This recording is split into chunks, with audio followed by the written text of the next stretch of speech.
Have you ever heard a whisper in the quiet of the night, a faint echo of forgotten conversations? Perhaps you've stumbled upon a strange, unexplainable artifact in an old curiosity shop, or felt the pull of a mystery that just won't let go.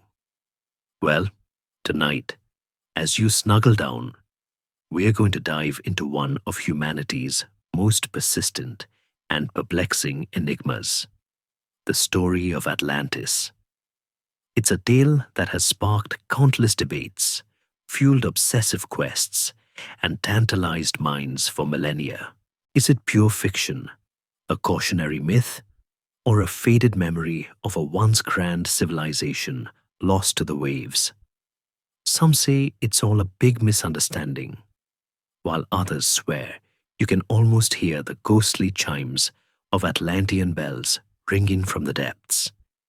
It's a question that has baffled scholars, adventurers, and dreamers alike. So before you get comfortable, take a moment to like the video and subscribe. But only if you genuinely enjoy what I do here.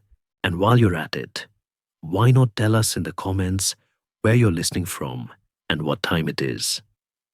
It's always fascinating to see how far these bedtime stories travel. Now, imagine yourself drifting back through time, not just centuries, but millennia. You find yourself in ancient Greece, perhaps lounging in a shaded courtyard, listening to a wise old man recount tales that predate even the pyramids. This isn't just any storyteller. This is Plato, one of the most famous philosophers in history, and he's about to introduce you to a civilization so extraordinary, so advanced, yet so tragically lost, that it will forever haunt the human imagination. Plato didn't just invent Atlantis out of thin air, though historians still argue whether he truly believed in its literal existence or used it as a philosophical allegory. He claimed to have heard the story from his ancestor, Solon, who, in turn, received it from Egyptian priests during his travels. It's like a cosmic game of telephone, stretching back further than most recorded history. You see, Plato didn't mention Atlantis in just one of his famous dialogues. He dedicated significant portions of two Timaeus and Critias to its legend. In Timaeus, the story is introduced as a preface, setting the stage for a discussion about the ideal state and the origins of the cosmos. Think of it as the appetizer before the main course. Plato's character, Critias, who is supposedly recounting Solon's account, describes Atlantis as a powerful island nation located beyond the Pillars of Heracles, a phrase that typically refers to the Strait of Gibraltar. This immediately sets a grand, almost epic scale for the narrative. As you listen, you learn that this Atlantean empire was a maritime superpower, ruling over not just its own vast island, but also parts of the continents of Europe and Africa. They were initially a virtuous and wise people, descendants of the god Poseidon himself. Picture a utopian society, bathed in golden light, where justice and harmony reigned supreme. They possessed incredible wealth thanks to their abundant natural resources, including a mysterious glowing metal called orichalcum, which they used to adorn their temples and palaces. Imagine a city where buildings shimmered with an inner light, powered by something we can only guess at today. It sounds like something straight out of a futuristic movie, doesn't it? Though, honestly, trying to light a city with glowing metal sounds a bit like trying to toast marshmallows with a supernova. Probably effective, but potentially messy. The Atlanteans, according to Plato, engineered a magnificent capital city, built in concentric circles of land and water, connected by bridges and canals. It was a marvel of civil engineering, showcasing their advanced understanding of hydraulics and urban planning. Think of Venice, but on steroids, and with a distinct lack of gondoliers singing cheesy Italian songs. This central city housed temples, palaces, and docks for their massive fleet. Their society was well ordered, with a clear hierarchy and a focus on merit. They were, in essence, the poster children for an enlightened civilization. But then, in Critias, the narrative shifts. This dialogue was meant to delve deeper into the specifics of Atlantean society and their eventual downfall, though frustratingly, Plato never completed it. It's like getting to the juiciest part of a book and realizing the last few chapters were torn out. Still, even in its unfinished state, Critias paints a vivid picture of Atlantean life and, crucially, their slow but steady moral corruption. You begin to sense a dark cloud gathering on the horizon. The initial purity and divine nature of the Atlanteans start to erode as they intermarry with mortals, and their human greed and ambition begin to overshadow their divine heritage. This, Plato suggests, is the beginning of the end. Their vast power, once used for good, became a tool for conquest and oppression. It's a classic tale, really, the powerful succumbing to their own hubris. Even today, you see echoes of this cautionary tale in historical events. Though, thankfully, most empires don't sink to the bottom of the ocean. Usually, they just get a bad Yelp review. So, as you hear Plato's words, you're left with this incredible image of a civilization that was both magnificent and tragically flawed. It's a story that asks profound questions about power, morality, and the cyclical nature of rise and fall. Was Plato simply weaving a brilliant philosophical fable to illustrate the dangers of imperial ambition and moral decay? Or was he, perhaps, transmitting a genuine, albeit embellished, memory of a real historical event? That's the core of the Atlantean mystery, a riddle wrapped in an enigma and served with a side of really old, dusty scrolls. So you're now intimately familiar with Plato's descriptions, those captivating whispers from ancient Greece that laid the groundwork for the Atlantis legend. But as you emerge from that historical haze, a new question immediately presses itself upon you. Where in the world was Atlantis? If you think about it, trying to pinpoint a lost continent based on a few ancient texts is a bit like trying to find your car keys in a parallel universe. Possible, but incredibly tricky. This question of location has arguably sparked more debate, more expeditions, and more wildly speculative theories than almost any other aspect of the Atlantis myth. You see, Plato's description, beyond the Pillars of Heracles, is both tantalizingly specific and maddeningly vague. For most of history, those pillars were understood to be the Strait of Gibraltar, the narrow bottleneck between the Iberian Peninsula and North Africa that connects the Atlantic Ocean to the Mediterranean Sea. This single geographical clue has acted like a magnetic north for Atlantologists, pulling their theories in countless directions, often with wildly different results. If you were playing a cosmic game of pin the tail on the donkey with Atlantis, you'd need a really, really big donkey and a blindfold woven from pure conjecture. Consider the Atlantic Ocean itself. This is, of course, the most intuitive and perhaps obvious candidate, given the name.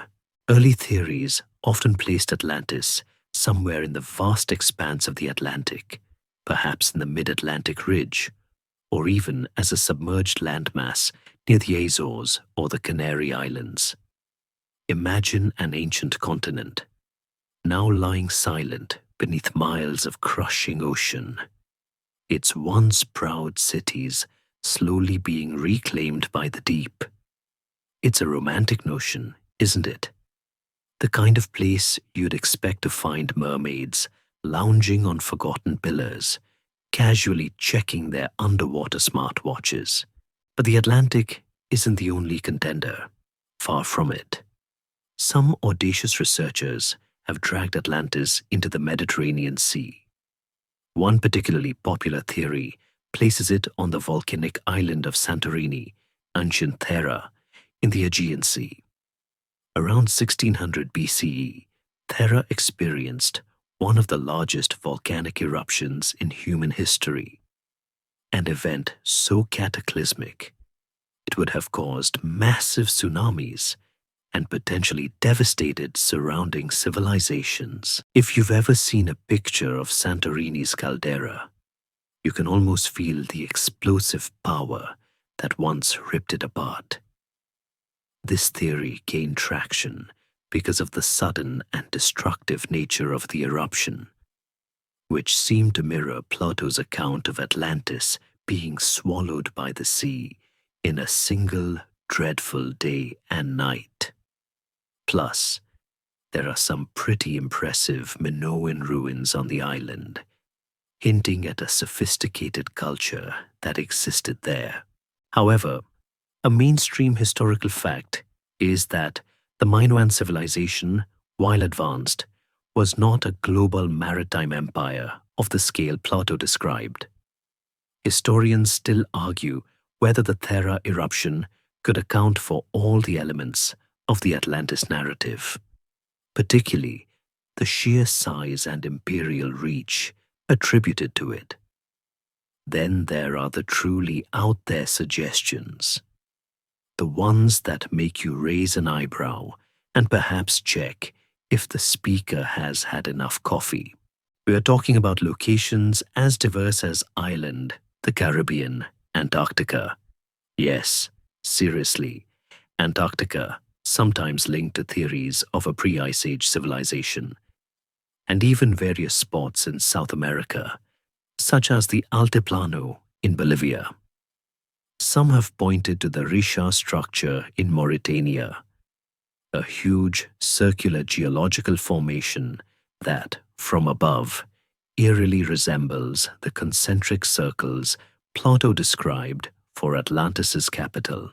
It looks like a giant bullseye painted on the desert floor, just begging for a lost civilization to be nestled within its rings. Though, last time I checked, deserts aren't known for their thriving naval fleets, unless, of course, they had really big sand yachts. Each proposed location comes with its own set of evidence, usually a mix of geographical coincidences, archaeological finds that are then interpreted through an Atlantean lens, and often a healthy dose of wishful thinking. For instance, proponents of a Caribbean Atlantis sometimes point to submerged roads or walls like the Bimini Road, which are widely considered by geologists to be natural rock formations. It's a bit like seeing a cloud shaped like a dragon and assuming it's proof of real dragons. Very cool, but probably just a cloud. The allure of finding Atlantis, of finally putting a pin on that elusive spot on the map, is immense. Imagine the scientific breakthrough, the complete rewriting of our understanding of ancient history. It's the ultimate archaeological treasure hunt. But the very lack of a definitive location is also what allows the myth to persist and evolve. As long as we can't definitively say It was here. The door remains open for endless speculation, for new theories to emerge from the depths of scholarly research, or sometimes from the fevered dreams of intrepid explorers. The problem, of course, is that Plato's account, while detailed in some respects, lacks the kind of precise coordinates you would need for a GPS. He spoke of an island larger than Libya and Asia combined, which is an absolutely colossal landmass, far bigger than any single island we know of today. This hyperbolic description is one of the main reasons many scholars believe the story to be primarily allegorical, a narrative device rather than a historical record. If you took Plato's measurements literally, Atlantis would be so big it would probably have its own weather system, and its residents would need rocket boots just to visit their neighbors. So, as you ponder these varied locales, from the freezing grip of Antarctica to the sun-drenched Aegean, you realize that the search for Atlantis is as much a journey through the landscape of human imagination as it is a geographical quest. And it's a quest that continues, fueled by the persistent belief that somewhere, out there, beneath the waves or hidden in plain sight, lies the truth of the legendary lost continent. With your mind now swimming with possible locations for Atlantis, from the Strait of Gibraltar to the very edge of human exploration, you naturally wonder, what made this legendary civilization so extraordinary? What kind of society was it that captured Plato's imagination and has held ours for millennia? The answer, according to the ancient accounts and the myriad interpretations that followed, is a blend of unparalleled architectural grandeur and mind-boggling technological advancement. If Atlantis truly existed, it wasn't just another ancient city. It was, by all accounts, a beacon of innovation, a place where the future seemed to arrive millennia ahead of schedule. Imagine walking through the Atlantean capital. You wouldn't see dusty, sun-baked mud brick homes. Oh no, Plato described a city built in concentric rings of land and water, each ring connected by bridges wide enough for chariots, leading to a central island. Picture vast canals teeming with ships, not just for trade, but perhaps even for pleasure cruises. The architecture was reportedly astounding, with buildings crafted from black, white, and red stone, quarried directly from the island itself. This wasn't just practical. It was aesthetically brilliant, creating a striking layered appearance that would have been breathtaking. It's like someone took the best parts of Venice, Rome, and maybe a dash of Wakanda, and blended them into one super city. Though I bet even the Atlanteans had trouble finding parking for their chariots. At the very heart of this concentric city lay the Acropolis, dominated by the Temple of Poseidon. This was no ordinary temple. Plato speaks of its exterior being entirely covered in silver, with its pinnacles gilded in gold. Inside, the roof was made of ivory, gleaming with orichalcum, a mysterious, reddish glowing metal, and adorned with gold and silver. There were statues of gods, and a colossal golden statue of Poseidon himself, riding 6 winged horses surrounded by 100 nereids on dolphins. Can you even imagine the sheer opulence? It sounds less like a temple and more like a high-budget fantasy film set designed by a deity with an unlimited budget. Beyond the aesthetics, the mentions of orichalcum truly spark the imagination regarding Atlantean technology. While many scholars dismiss it as a mythical metal, its description as fire-like and gleaming has led to theories ranging from a highly conductive alloy to a primitive form of radioactive material, or even a precursor to electricity. If it was, say, a super-efficient conductor, imagine the possibilities. Instantaneous communication, incredibly bright and stable lighting, perhaps even primitive forms of automated machinery. It suggests a mastery of metallurgy and energy that far surpassed anything known in the ancient world. They weren't just chipping away at rocks, they were harnessing elements in ways we are still trying to perfect today. The hydroengineering skills of the Atlanteans also stand out. The concentric water rings weren't just pretty, they were functional. They had a sophisticated system of hot and cold springs, channeled into baths for the public, royalty, and even animals. This indicates a profound understanding of plumbing, water management, and perhaps even geothermal energy. Think of Roman baths, but on an epic scale, and probably with fewer toga-wearing philosophers debating the meaning of life while getting a back scrub. This level of infrastructure suggests a society with advanced engineering knowledge, capable of complex projects that would challenge even modern civil engineers. While Plato doesn't explicitly detail flying machines or laser guns, the sheer scale and ingenuity of what he does describe imply a society that had moved beyond basic manual labor for its most impressive feats. The construction of massive harbor basins capable of housing vast fleets, the intricate network of canals, and the monumental public works all point to organized labor, possibly advanced tools, and certainly a deep knowledge of mathematics and physics.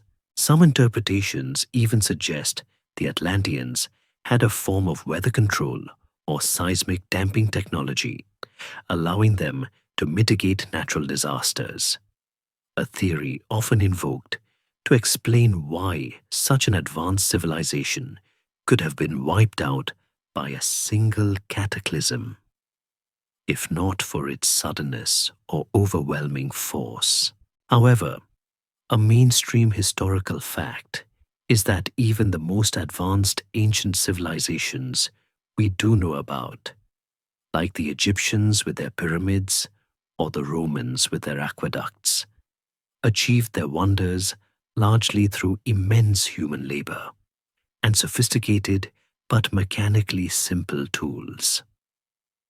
The idea of Atlantean technology on par with, or even exceeding, our own moves firmly into the realm of speculative fiction. Historians still argue whether Plato intended these technological marvels to be literal descriptions or simply exaggerated metaphors for the peak of human achievement before moral decay. It's a bit like describing a modern smartphone to someone from the Iron Age. They'd probably think it was magic, not engineering. Yet, the persistent image of Atlantean technological prowess continues to fuel imagination. It suggests a civilization that had cracked codes we are still trying to solve, a society that perhaps had a different understanding of the natural world and its energies. This vision of advanced Atlantean technology often intertwines with the idea that remnants of their knowledge, perhaps even their devices, survived the cataclysm and influenced subsequent civilizations, sparking sudden leaps in art, architecture, or science in disparate parts of the world. It's a compelling thought, isn't it? That some of humanity's greatest unexplained leaps might have a common Atlantean origin. Having marveled at the alleged technological wonders and architectural feats of Atlantis, your mind naturally turns to the people themselves. Who were these Atlanteans? What was their daily life like? And how did their society function before the inevitable decline? Plato, in his vivid, albeit unfinished account, paints a picture of a highly structured and sophisticated civilization, one that deeply understood the principles of governance and communal living, at least initially. You see, at the very foundation of Atlantean society lay a divine lineage. Plato tells us that Poseidon, the god of the sea, fell in love with a mortal woman named Cleito on the island. He created a sacred dwelling for her on a hill, surrounding it with concentric rings of water and land, essentially laying out the blueprint for the magnificent capital city. They had 5 sets of twin sons, and these 10 sons became the first rulers of Atlantis, each inheriting a portion of the island and its dominion. Atlas, the eldest, became the supreme ruler, and the entire island and surrounding ocean were named after him. It's a bit like a cosmic reality show, with Poseidon as the patriarch, setting up his divine offspring to rule a utopian paradise. Though, I bet even gods had trouble with sibling rivalries over who got the biggest slice of the pie, or in this case, the biggest ring of land.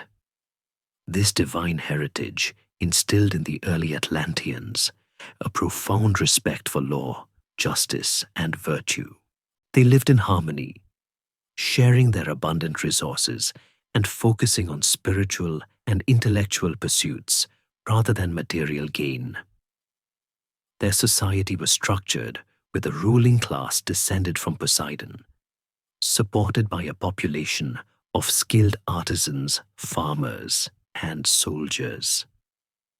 There was a clear hierarchy, but one seemingly based on merit and divine favor, rather than brute force or inherited wealth alone. Plato describes their system of governance as a form of constitutional monarchy, with the 10 kings ruling their respective districts, but ultimately bound by the laws laid down by Poseidon himself. They would meet periodically in the temple of Poseidon, offering sacrifices and deliberating on matters of state. Imagine a grand assembly, perhaps not unlike an ancient United Nations, where these powerful kings would gather, their golden and orichalcum-adorned robes shimmering to ensure the prosperity and justice of their vast empire. They had a complex system of laws, inscribed on a pillar of orichalcum within the temple, which dictated everything from their judicial proceedings to their military engagements. This suggests a highly organized legal framework, far more advanced than many contemporary societies. Their daily life, particularly for the elite, would have been one of considerable comfort and aesthetic beauty, with abundant food from their fertile lands and vast herds, and wealth flowing in from their mineral resources and trade. The Atlanteans would have had ample time for leisure, arts, and intellectual pursuits. You can picture them enjoying the elaborate bathhouses, perhaps attending philosophical debates in grand public forums, or witnessing elaborate religious ceremonies in their silver-clad temples. Their clothing might have been made from finely woven fabrics, perhaps dyed with vibrant colors, reflecting their prosperity. They were, in essence, the ancient world's VIPs, living the dream. The military structure of Atlantis was also formidable. Plato mentions a vast army and navy, capable of fielding hundreds of thousands of soldiers and thousands of ships. This formidable military was initially used for defense and to maintain order within their extensive domain. Their advanced shipbuilding techniques, likely employing their unique materials and engineering prowess, would have given them unmatched naval power. Imagine colossal triremes, possibly adorned with orichalcum, gliding effortlessly across the waves, a true display of Atlantean might. A mainstream historical fact is that ancient empires, like the Persian or Roman, also relied on vast and well-organized militaries to maintain their power, though perhaps without the benefit of glowing metal. Historians still argue whether Plato's exaggerated numbers for the Atlantean military were literal or meant to convey their overwhelming power relative to the Greeks. Beyond the grandeur of the elite, the ordinary citizens of Atlantis, the farmers who tilled the fertile soil, the miners who extracted the precious orichalcum, the artisans who crafted their beautiful objects, would have contributed to the society's immense wealth. While Plato focuses more on the ruling class, the very existence of such an advanced and prosperous civilization implies a highly efficient and productive common populace. They were the unsung heroes, the ones who made the wheels turn, probably without the luxury of hot and cold running spring water in their homes. In essence, the early Atlantean society, as described by Plato, was a marvel of order, prosperity, and divine connection. It was a civilization that seemed to have unlocked the secrets to a harmonious existence, where spiritual values and practical governance intertwined. It was, perhaps, Plato's ideal state made manifest, a shining example of what humanity could achieve when guided by wisdom and virtue. But, as we'll soon discover, even divine favor and immense power couldn't shield them from the most human of failings. You have now glimpsed the dazzling ideal of Atlantean society, a divinely blessed land brimming with technological marvels, governed by wise kings descended from a god. This, my friend, was their golden age. Picture it, a time of unparalleled prosperity, a sun-drenched era when the Atlanteans truly embodied the virtues instilled in them by Poseidon. It was the peak of their civilization, a period where everything seemed to click into place, like the most satisfying puzzle you've ever completed. Imagine yourself as an Atlantean during this time. You'd wake to the gentle hum of activity in a city built with an almost impossible precision. The canals would shimmer with the rising sun, reflecting the silver and gold-clad temples. The air might carry the scent of exotic flowers from their lush gardens, or perhaps the salty tang of the sea mixed with the aroma of freshly baked bread from bustling markets. Life wouldn't be without its challenges, of course, but there was an underlying sense of order and abundance. It was the kind of place where you probably didn't have to worry about your Wi-Fi cutting out or accidentally leaving your orichalcum-powered chariot unlocked. During this golden era, the Atlanteans lived by a set of sacred laws and principles established by Poseidon himself and diligently upheld by the kings descended from him. Justice wasn't just a concept. It was woven into the fabric of their daily lives.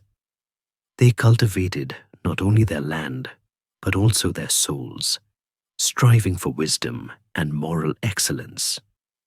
Their initial focus wasn't on conquest or material greed, but on internal harmony and the benevolent stewardship of their vast domain. They understood that their immense power came with immense responsibility, a lesson many later civilizations would learn the hard way, often with devastating consequences. Their wealth derived from the island's abundant natural resources, the rich metals, the fertile soil that produced 2 harvests a year, the vast forests, was used to enhance their society and its beauty, rather than simply accumulate riches. They built magnificent bridges, harbors, and public works, all designed to serve the common good and reflect their respect for the gods. Think of the greatest architectural wonders we know: the pyramids of Egypt, the Great Wall of China, the Roman aqueducts, and then imagine them all built by a single civilization, not just for practical purposes, but also imbued with a deep spiritual significance. A mainstream historical fact is that many ancient societies experienced periods of great prosperity and cultural flourishing, often tied to abundant resources and stable governance, much like the hypothesized Atlantean Golden Age. The Atlanteans of this era were renowned for their intellectual pursuits. While Plato doesn't go into detail about their schools or philosophers, the complexity of their engineering and governance implies a society that valued learning and knowledge. You can envision scholars debating cosmic truths in marble courtyards, astronomers charting the stars from gilded observatories, and artisans perfecting their crafts with a dedication that bordered on reverence. They weren't just building beautiful things. They were building a beautiful way of life. Their interactions with other peoples would have been largely peaceful, characterized by trade and perhaps cultural exchange. Their naval supremacy meant they could command respect without necessarily resorting to force. They were the dominant power of their age, but a benevolent one, at least in the beginning. It's like being the coolest kid in school, but also the one who shares their lunch and helps everyone with their homework. A genuinely nice superpower. This period was characterized by a profound connection to their divine ancestry. The Atlanteans remembered their roots, their direct link to Poseidon.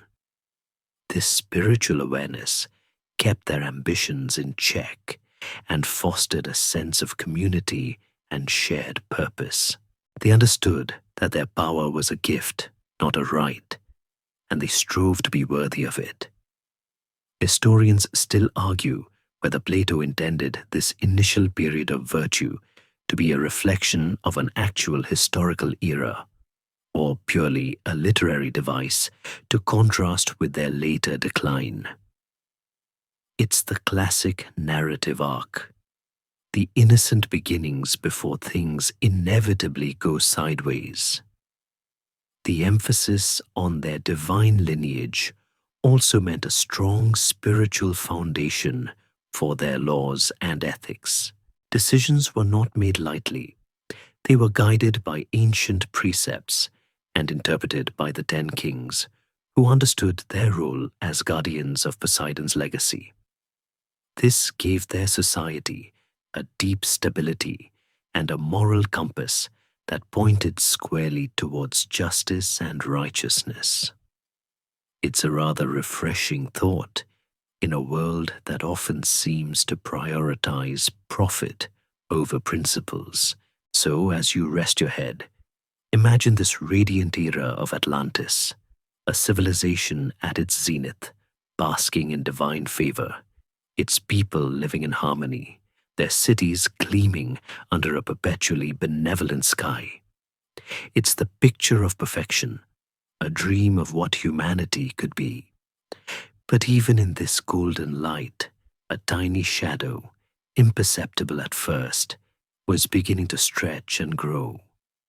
And as you'll soon see, even the most perfect golden ages are destined to eventually fade.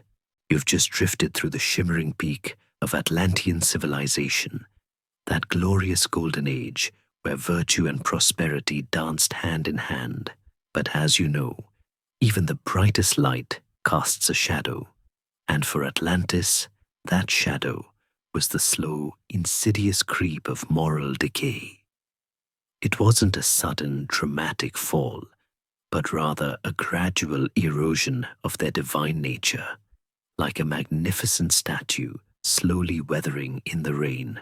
Imagine the Atlanteans, generation after generation, living in unparalleled luxury. The immense wealth, the effortless abundance, the sheer lack of external threats. These very blessings, paradoxically, became their undoing. Plato describes how, as the divine blood within them became diluted through intermarriage with mortals, their human characteristics began to dominate. Their pure spiritual essence started to fade, replaced by baser instincts. It's a classic tale, isn't it? Give humanity too much, and we often find new and creative ways to mess it up. It's like giving a child unlimited candy. Eventually, they're going to get a tummy ache and probably a rather sticky temper. Initially, this shift was subtle. Perhaps it began with a king who preferred personal glory over communal welfare, or a council that prioritized lavish feasts over philosophical debates. The divine laws, once inscribed on orichalcum with unwavering reverence, slowly became suggestions, then guidelines, then mere historical curiosities. The Atlanteans started to value material possessions more than spiritual growth, external power more than internal wisdom. Their temples, once symbols of devout respect for Poseidon, began to feel less like sacred spaces and more like showcases for their dazzling wealth. Their immense technological prowess, which once built wonders for the common good, might have been increasingly diverted towards projects of sheer opulence, or, more dangerously, instruments of control and conquest. Think of how advanced militaries today, when unchecked, can become tools of oppression rather than defense. The glowing orichalcum, which once adorned their places of worship, might have found its way into gaudy personal trinkets or even weapons designed for domination. The shift wasn't just about individual greed. It was systemic. The kings, once benevolent guardians, began to behave like tyrants, their hearts growing full of avarice and unrighteous power. They started to use their formidable military not just for defense, but to expand their empire, to subjugate neighboring peoples, and to impose their will. The concept of might makes right replaced their earlier adherence to justice and divine law. This is where the story takes a darker turn, as you see the seeds of destruction being sown by their own hands. A mainstream historical fact is that many real-world empires, such as the Roman or British, experienced periods of moral decline and overextension, contributing to their eventual downfall. This hubris, this overweening pride in their own power and achievements, became a defining characteristic. They believed they were invincible, untouchable, beyond the reach of consequence. They forgot their divine origins, or perhaps simply stopped caring. It's like a famous celebrity who starts believing their own hype, forgetting the humility that brought them success in the first place. You can almost hear Poseidon muttering, "Oh, for heaven's sake, another empire forgetting its manners." Plato paints a vivid picture of this moral degradation. They became filled with unrighteous avarice and power and lost the sight of their true happiness. They turned away from the light, embracing the shadows of human weakness. Their cities, though still magnificent, became monuments to their vanity rather than their virtue. The once pure spring waters might have become muddied, symbolically reflecting their internal pollution. Historians still argue whether Plato intended this moral decline to be a direct cause of Atlantis' destruction, or simply a narrative device to explain why the gods would permit such a fate. Was it a divine punishment for their wickedness, or simply the inevitable result of internal rot? Regardless, the message is clear. Unchecked power and moral corruption are a dangerous cocktail. It's a cautionary tale embedded within the myth, warning against the perils of losing one's ethical compass. You can sense the growing tension, the subtle discord that began to ripple through their once harmonious society, the whispers of discontent, the subtle shift in values, the slow turn from enlightenment to self-serving ambition. These were the cracks appearing in the Atlantean foundation.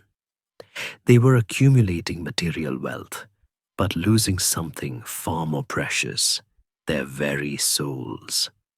And as you'll soon find out, when you upset a god, especially one as powerful as Poseidon, things tend to go spectacularly, seismically wrong.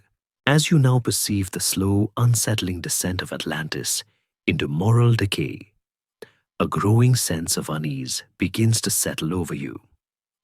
For when humanity, even a divinely descended one, turns its back on virtue and embraces unchecked ambition, it rarely goes unnoticed by the powers that be. And in the world of Atlantis, those powers that be included the very gods who had brought them into being. So as the Atlanteans grew more arrogant, more avaricious, and more bent on imperial conquest, a mighty cosmic sigh, followed by a brewing storm, began to gather in the divine realms. Divine intervention looms. You see, Plato tells us that for a long time, the Atlanteans remained obedient to the laws and affectionate to their divine kindred.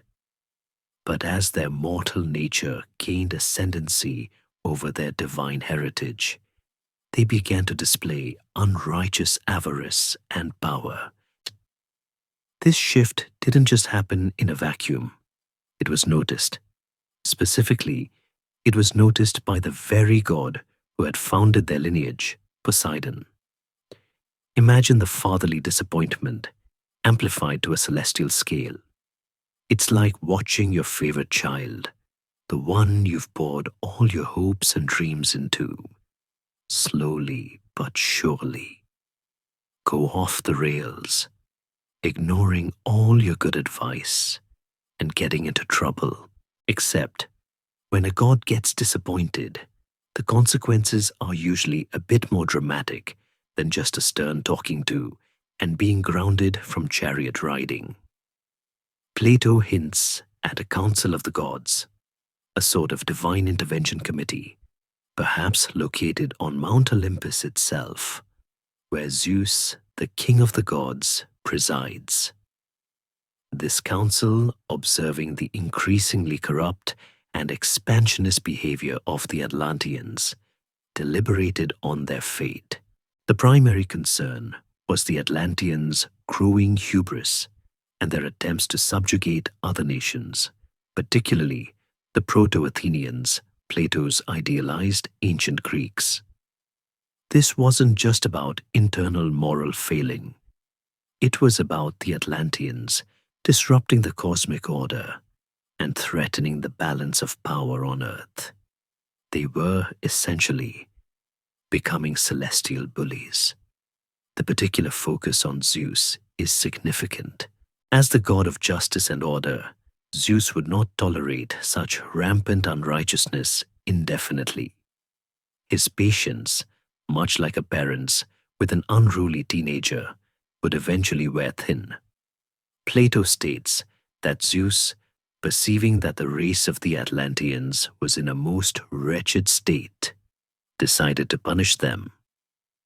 This wasn't an act of petty vengeance, but a necessary correction, a divine rebalancing of the scales of justice. It was a clear message.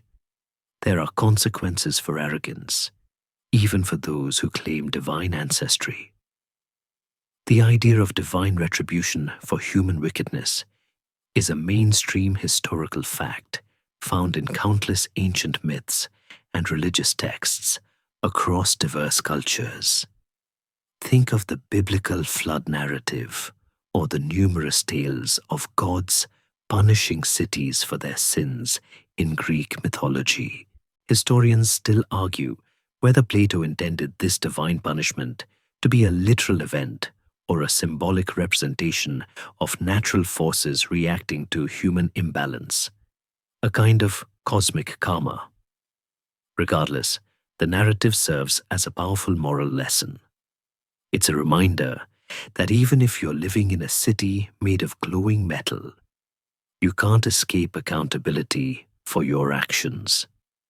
You can almost feel the tension building in the narrative as the gods deliberate. The Atlanteans, blinded by their wealth and power, continue their arrogant path, oblivious to the divine eye watching their every move. They were too busy conquering new territories and building grander monuments to their own vanity to notice the celestial storm clouds gathering overhead. It's a classic case of not seeing the forest for the gold-plated trees. This impending divine judgment serves as a pivotal turning point in the Atlantis story. It shifts the narrative from a tale of a magnificent civilization to a cautionary fable about the perils of pride and the consequences of moral decay. The Atlanteans had forgotten their true calling, forgotten the virtues that had once made them great, and in doing so, they had sealed their own fate. Their beautiful, technologically advanced world was about to face a reckoning, not from an invading army, but from the very forces of nature and divine will that they had come to disrespect. The narrative from Plato suggests that Zeus intended this punishment not just as a destructive act, but as a teaching moment, a severe lesson for the Atlanteans, and by extension, for all of humanity. It was meant to bring them back to their senses, or, failing that, to remove them from the stage so that the rest of the world could find its balance again. It's a harsh form of tough love, wouldn't you say? Especially when tough love involves wiping an entire continent off the map. So as you listen, you can almost hear the rumble of divine displeasure, the subtle shifting of cosmic gears. The stage is set for the inevitable, for the cataclysmic event that will forever enshrine Atlantis in the annals of mystery. The Atlanteans, in their hubris, had challenged the very heavens, and the heavens, it seems, were about to answer. You felt the growing tension, the cosmic sighs of divine displeasure, as the Atlanteans plunged deeper into moral decay. Now, as the divine judgment hangs heavy in the air, you begin to sense the physical world itself responding to this imbalance. The stage is set, not just for a storm, but for a full-blown geological meltdown. The cataclysmic event foreshadowed. Plato's account, particularly in Critias, doesn't just jump straight to the destruction. There's a palpable build-up, a sense of impending doom that permeates the narrative once the gods, especially Zeus, decide on their course of action. It's like watching a dark cloud grow on the horizon, knowing full well it's not just a passing shower. The air might grow heavy, the ground might subtly tremble, or strange phenomena could begin to occur, signaling that something profound and terrifying is about to happen. Think about it. When the gods are displeased, their anger often manifests through the very elements. Poseidon, the sea god, was also the earth shaker, associated with earthquakes and tsunamis. If you've ever felt the ground shake, even mildly, you know the primal fear it can evoke. Now amplify that to a scale capable of swallowing a continent. The divine decision wasn't just a decree. It was a cosmic trigger pulled, setting in motion the geological forces that would bring Atlantis to its knees. The nature of this foreshadowing is largely implied rather than explicitly detailed by Plato. He focuses more on the reason for the destruction, divine judgment for moral corruption, and the result, the sinking of the island, rather than a blow-by-blow account of the early tremors. However, common interpretations and expansions of the myth often include a period of increasing seismic activity. Imagine minor earthquakes, at first dismissed by the complacent Atlanteans as mere inconveniences. Perhaps fissures might have begun to appear in the ground, or their sophisticated water systems, once so pristine, might have begun to show signs of disruption. It's hard to ignore a crack running through your solid cold pavement, isn't it? Though, knowing humanity, someone probably tried to patch it with a bigger, flashier piece of orichalcum. Beyond tremors, you might imagine unusual weather patterns.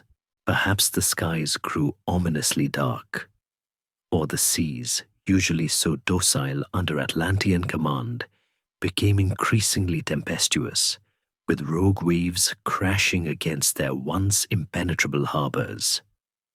The animals, often more attuned to the Earth's subtle shifts, might have exhibited strange behaviors, sensing the impending catastrophe long before the humans fully grasped its magnitude. It's the kind of subtle dread that builds in a horror movie. Before the jump scare, only this jump scare involves an entire civilization disappearing. The very concept of a divine punishment manifesting as a natural disaster is a mainstream historical fact found across numerous cultures and mythologies. From the global flood narratives to the destruction of Sodom and Gomorrah, ancient peoples often attributed cataclysmic events to the wrath of offended deities. Historians still argue whether such myths are purely allegorical or rooted in the memory of real, though perhaps exaggerated, natural disasters. For instance, the collapse of the Bronze Age civilizations around 1200 BC, often attributed to a combination of climate change, earthquakes, and social unrest, shows how complex natural and human factors can combine to bring down mighty societies. So, while Plato doesn't give us a specific timeline of the foreshadowing, the implication is clear. The divine wheels were turning, and the earth itself was preparing to deliver the gods' judgment. The Atlanteans, in their hubris and self-absorption, were perhaps too engrossed in their own affairs to read the signs, or simply chose to ignore them. It's a sobering thought.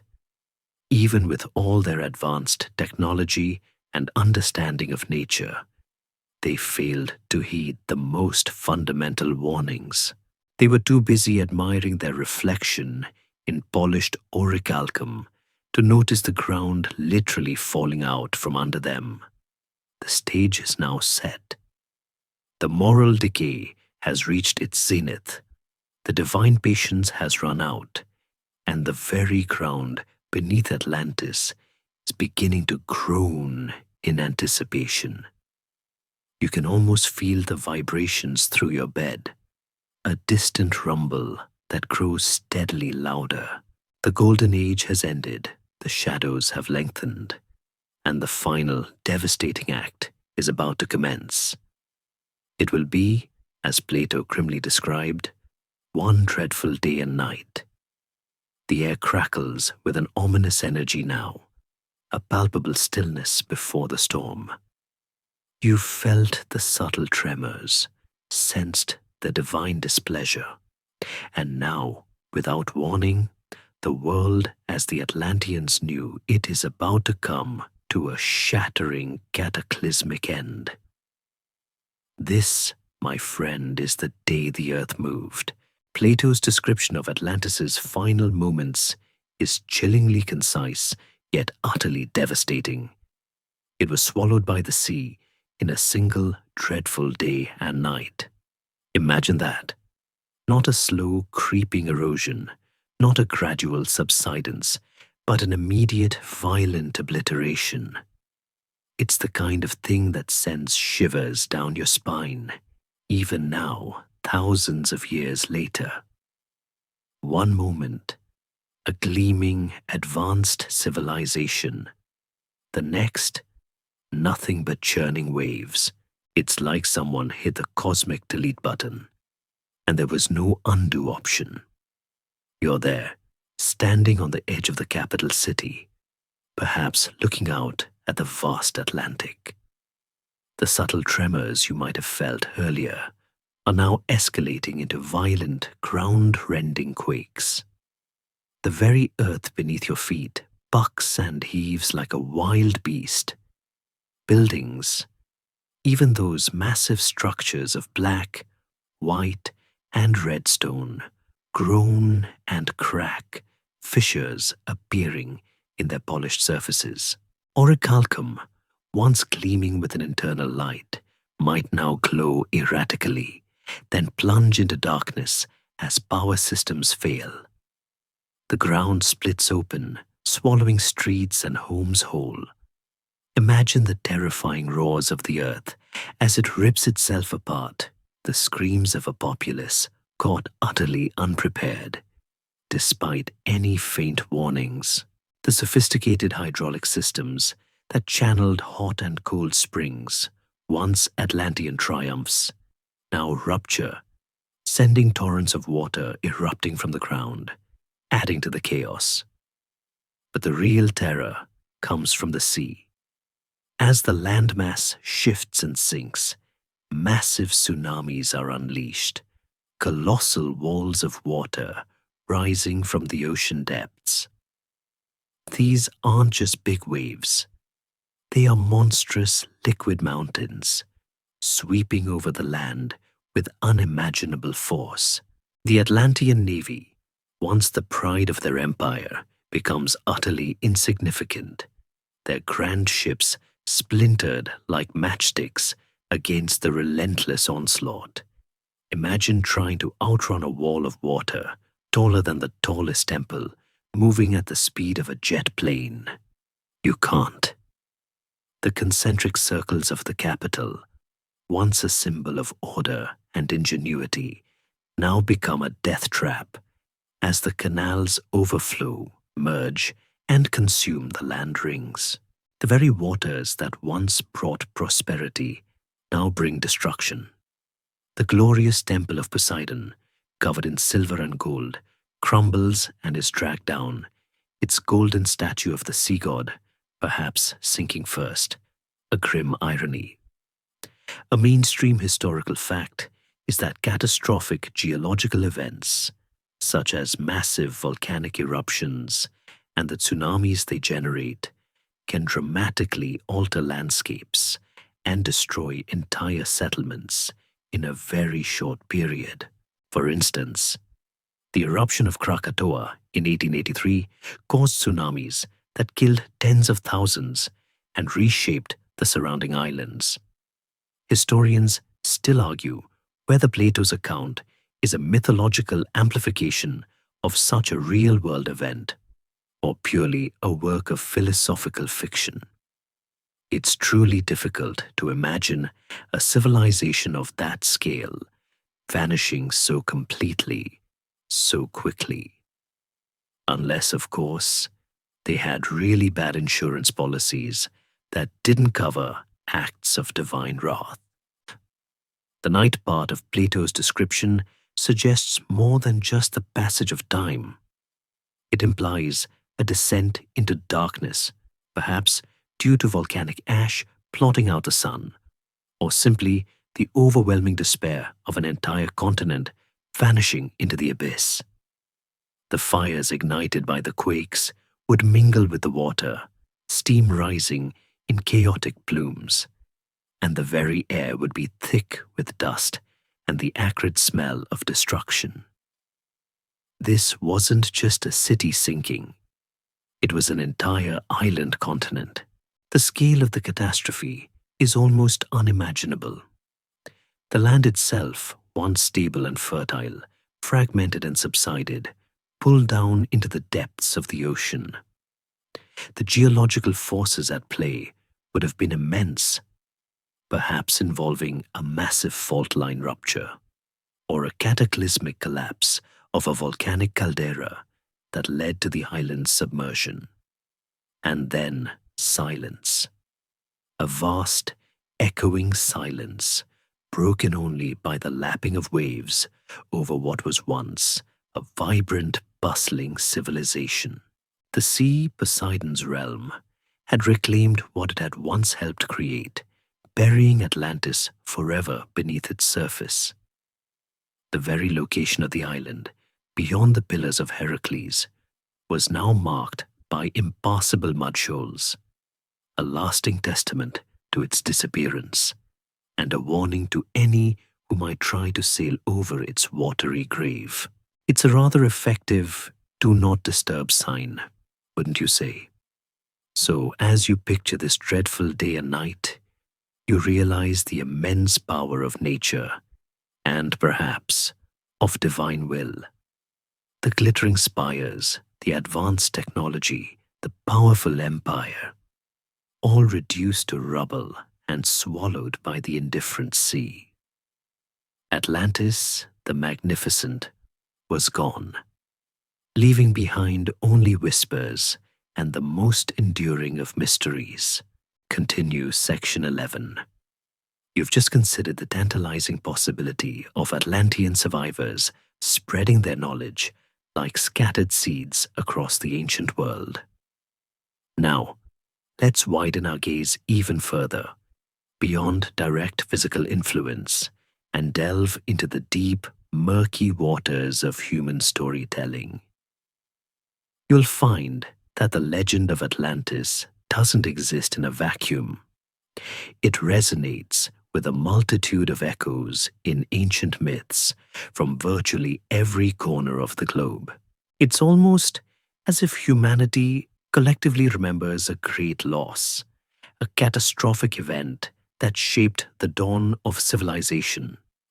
Think about the ubiquitous Great Flood narratives, from the Epic of Gilgamesh in Mesopotamia to the biblical story of Noah's Ark. Countless cultures across continents describe a period when the world was engulfed by water, wiping out humanity, save for a select few.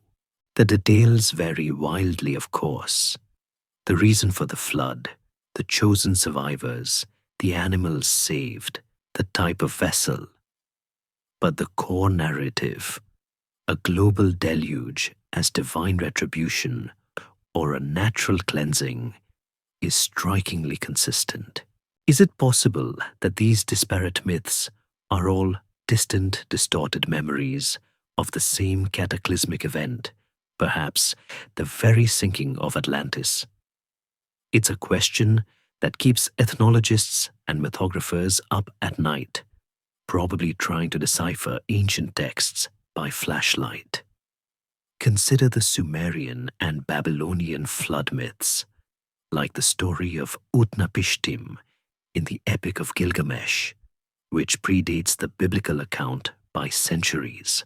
Here, a god warns a righteous man to build a boat to save himself and all living creatures from a devastating flood intended to wipe out humanity. The similarities to Noah's Ark are undeniable, leading many to believe in a common ancient Near Eastern origin. If Atlantis truly sank due to geological upheaval and massive tsunamis, perhaps the memory of such an event rippled outwards, inspiring these foundational myths. A mainstream historical fact is that many flood myths are indeed linked to regional post-glacial flooding events or major riverine overflows that would have been devastating to early agricultural societies. Beyond the Middle East, you find similar narratives in diverse traditions. The ancient Greeks had their own flood myth involving Deucalion and Pyrrha, where Zeus sends a great deluge to punish humanity for its wickedness. Only Deucalion and his wife survive, building an ark and repopulating the earth. In Hindu mythology, the story of Manu and the Matsya avatar describes a fish, an avatar of Vishnu, warning Manu of a great flood and instructing him to build a boat. Even the Norse sagas speak of a great flood that occurred when the giant Ymir was slain, and his blood covered the world. It's like everyone, everywhere, at some point, had a really, really bad day involving a lot of water. Then there are the lost land myths, tales of islands or continents that sank beneath the waves. The Celtic legends speak of Lyonesse, a rich and fertile land off the coast of Cornwall that was swallowed by the sea. Pacific Islanders tell of various sunken islands, often due to divine displeasure or geological shifts. The Japanese have legends of a lost land of Mu, though this often gets intertwined with more modern esoteric theories, which we'll touch on later. These aren't always global floods, but they share the theme of a technologically or culturally advanced land suddenly vanishing. It's almost as if the collective human subconscious has a missing landmass file cabinet. The striking parallels across these diverse myths beg a deeper question. Do they represent independent cultural developments, reflecting humanity's universal experience with floods and the destructive power of nature? Or are they, as some propose, fragmented memories of a singular, truly global, or at least continent-altering cataclysm, the very event that consumed Atlantis? Historians still argue whether the similarities in these myths point to a shared ancient human experience or a diffusion from a single historical event or cultural source. The argument for a connection to Atlantis hinges on the idea that Plato's detailed account, far from being an isolated invention, was merely one of the clearest and most elaborate retellings of a widespread tradition. If survivors of Atlantis spread across the globe, as we discussed in the last section, their tales of a lost, advanced civilization and its watery demise could have seeded these myriad flood and lost land myths, adapting to local cultures and deities over time. It would explain why, for example, the Peruvian flood myth of Unu Pachacuti and the Chinese myth of Yu the Great, while distinct, share a common thread of a world overwhelmed by water. It's a fascinating thought, isn't it? That when you hear a story about a great flood, you might actually be hearing a faint echo of the final terrifying moments of Atlantis. It reminds you that history, both real and mythical, is a vast interconnected tapestry, and the threads of ancient cataclysms weave their way through countless human narratives. And in the quiet of the night, as you listen to these echoes, you might almost hear the distant roar of the waves that swallowed a world. You've just explored how the Atlantis myth reverberates through the ancient flood tales and lost land legends of humanity. A fascinating thought. But now, let's pivot from the realm of myth and turn our gaze towards the cold, hard facts of science. If Atlantis truly vanished beneath the waves, what geological explanations could possibly account for such a colossal event? Could the Earth itself, in its vast, indifferent power, be the destroyer Plato described? You see, the Earth is a far more dynamic and volatile place than we often imagine. Its surface is not a static, unchanging shell, but a mosaic of massive tectonic plates, constantly grinding, colliding, and pulling apart. This geological dance is responsible for earthquakes, volcanic eruptions, and the slow, majestic rise and fall of continents over millions of years. For Atlantis to vanish in a single dreadful day and night, the geological event would need to be both incredibly powerful and incredibly rapid. One of the leading geological theories, often considered as a potential explanation for any sudden land disappearance, is massive volcanic activity. We touched on Santorini, Thera, earlier, and it remains a prime candidate for a geological event that could inspire such a myth. When a supervolcano erupts, it doesn't just spew ash and lava. It can cause the entire landmass above its magma chamber to collapse inwards, creating a caldera. If this happens to an island or coastal area, the result would be catastrophic tsunamis generated by the displacement of vast amounts of water, followed by the complete submergence of the land. Imagine the enormous caldera left by the Toba eruption, or the immense power of the Yellowstone supervolcano, scaled to encompass an island the size of Plato's Atlantis. A mainstream historical fact is that caldera-forming eruptions are well-documented geological phenomena, capable of causing localized but devastating land subsidence and tsunamis.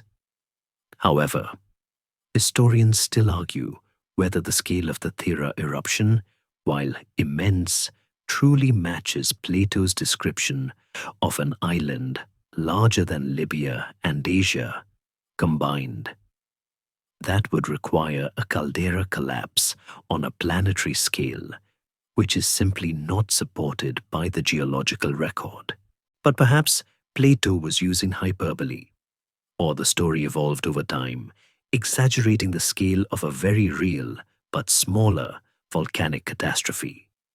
Another powerful geological explanation involves subduction zones and massive earthquakes.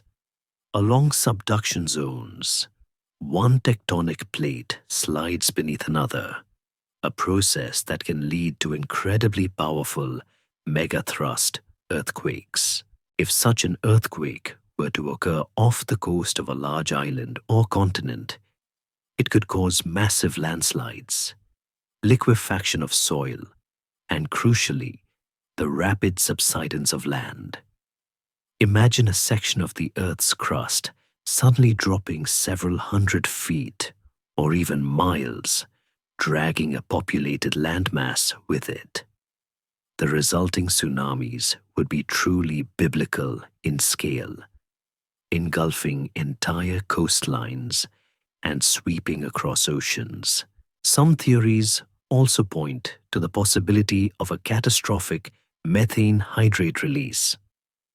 Methane hydrates are ice-like compounds found in vast quantities on ocean floors.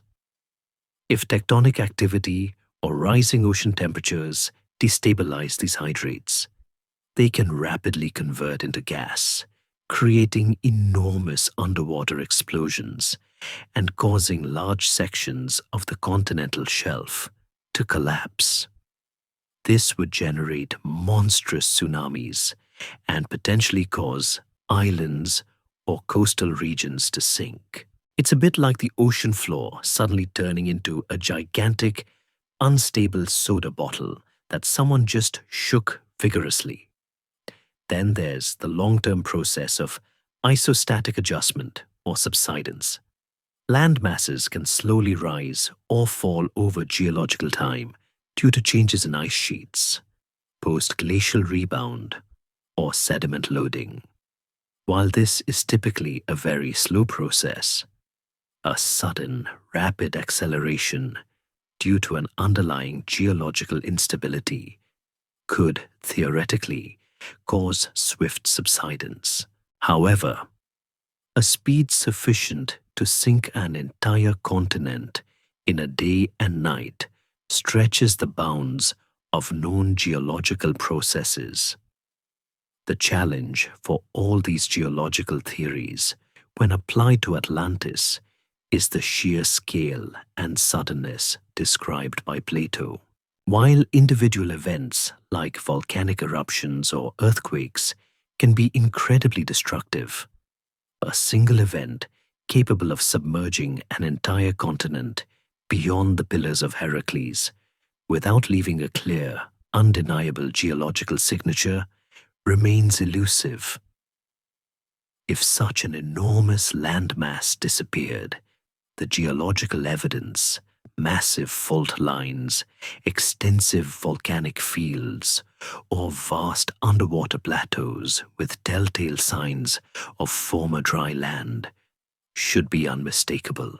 And yet, for a location the size Plato described, there isn't a widely accepted, definitive geological smoking gun. However, the continued advancements in ocean floor mapping and remote sensing technologies keep hope alive for some researchers. The ocean depths are still largely unexplored, and who knows what geological secrets they might hold. Perhaps there is a submerged plateau, once an island, whose collapse was indeed triggered by an extraordinary confluence of geological forces. It's an intriguing thought that somewhere beneath the vast blue, the Earth's own history might hold the key to this ancient mystery, silently waiting to be discovered. You've just considered the formidable geological forces that could potentially swallow a continent, bringing us closer to understanding the how of Atlantis' demise. But understanding the mechanism isn't the same as finding the evidence. So with the lingering question of Atlantis' existence, the world's most intrepid minds, both amateur and professional, have embarked on countless archaeological quests to unearth its secrets. It's a treasure hunt of epic proportions, driven by the tantalizing possibility of rewriting human history. Imagine yourself as one of these explorers, perhaps in a dusty library poring over ancient maps, or donning a wetsuit to plunge into the ocean depths. The quest for Atlantis isn't confined to a single location, given the myriad theories we've discussed. Every proposed site, from the Mediterranean to the Atlantic, has attracted its share of dedicated searchers, often leading to fascinating discoveries, even if they don't always point conclusively to Atlantis. One of the most famous and persistent archaeological quests centers around the island of Santorini, or ancient Thera, in the Aegean Sea. As we discussed, its catastrophic Bronze Age volcanic eruption around 1600 BCE perfectly matches the single dreadful day and night narrative. The archaeological site of Akrotiri, preserved under layers of volcanic ash, much like Pompeii, reveals a highly sophisticated Minoan city with multi-story buildings, elaborate frescoes, and advanced plumbing. This discovery was, and remains, a mainstream historical fact, showcasing a complex and vibrant culture that flourished in the Aegean long before classical Greece. It truly was a significant Bronze Age urban center. However, historians still argue whether the scale of the Minoan civilization, while impressive, aligns with Plato's description of a vast, continent-spanning maritime empire that conquered parts of Europe and Africa. Akrotiri was certainly advanced, but its reach doesn't seem to match the colossal power attributed to Atlantis. Despite this, the Thera-Akrotiri connection remains a cornerstone for many who believe the Atlantis myth has a historical basis, arguing that Plato exaggerated the details but was inspired by a real event. Another key area of exploration has been the Bimini Road off the coast of Bimini in the Bahamas.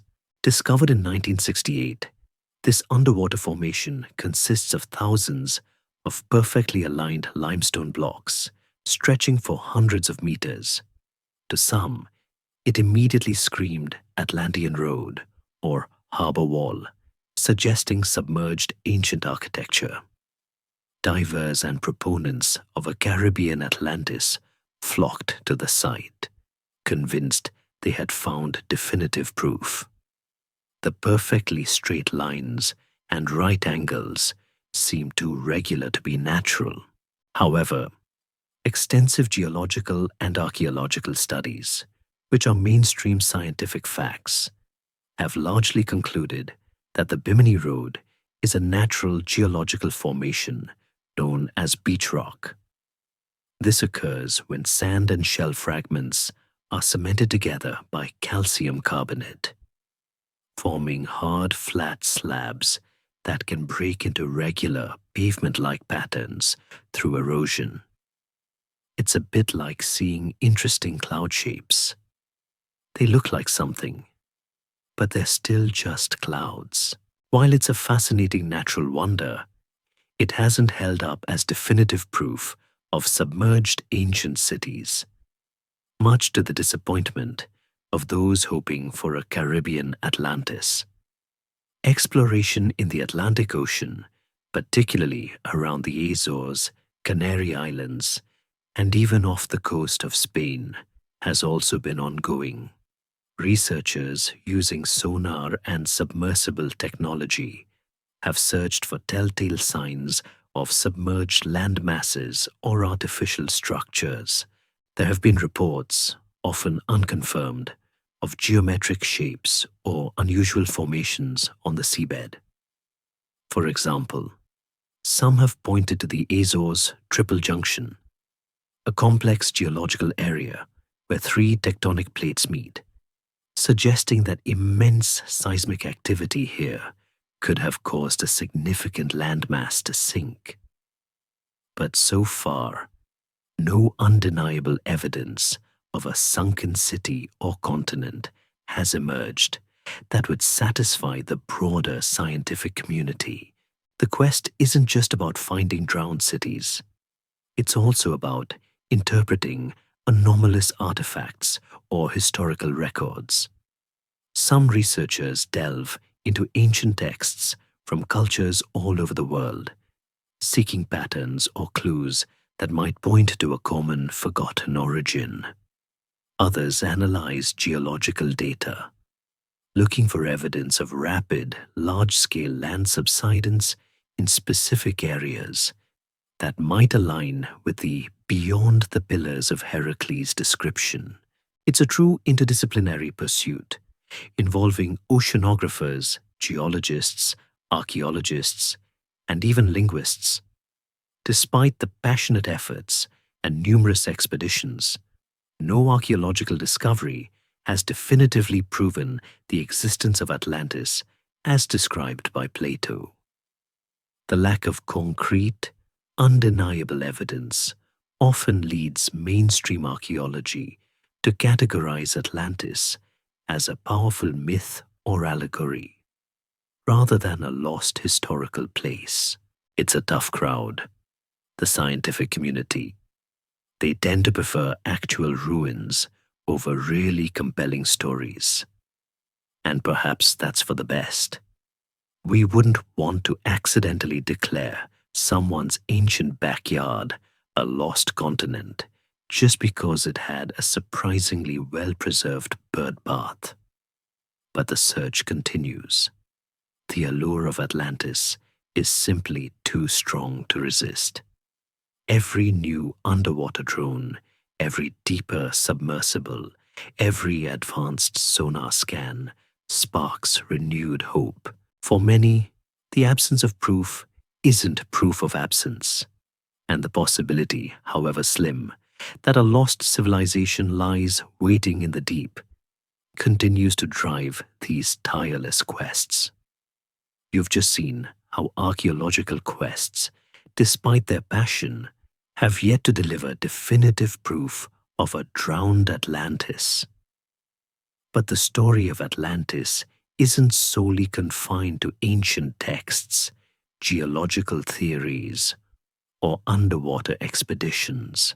Its enigma has also seeped into the realms of mysticism, spiritualism, and alternative history, giving rise to numerous esoteric interpretations that offer a completely different lens through which to view this lost civilization. These interpretations often go far beyond Plato's original account, weaving Atlantis into grand cosmic narratives of human evolution, consciousness, and hidden knowledge.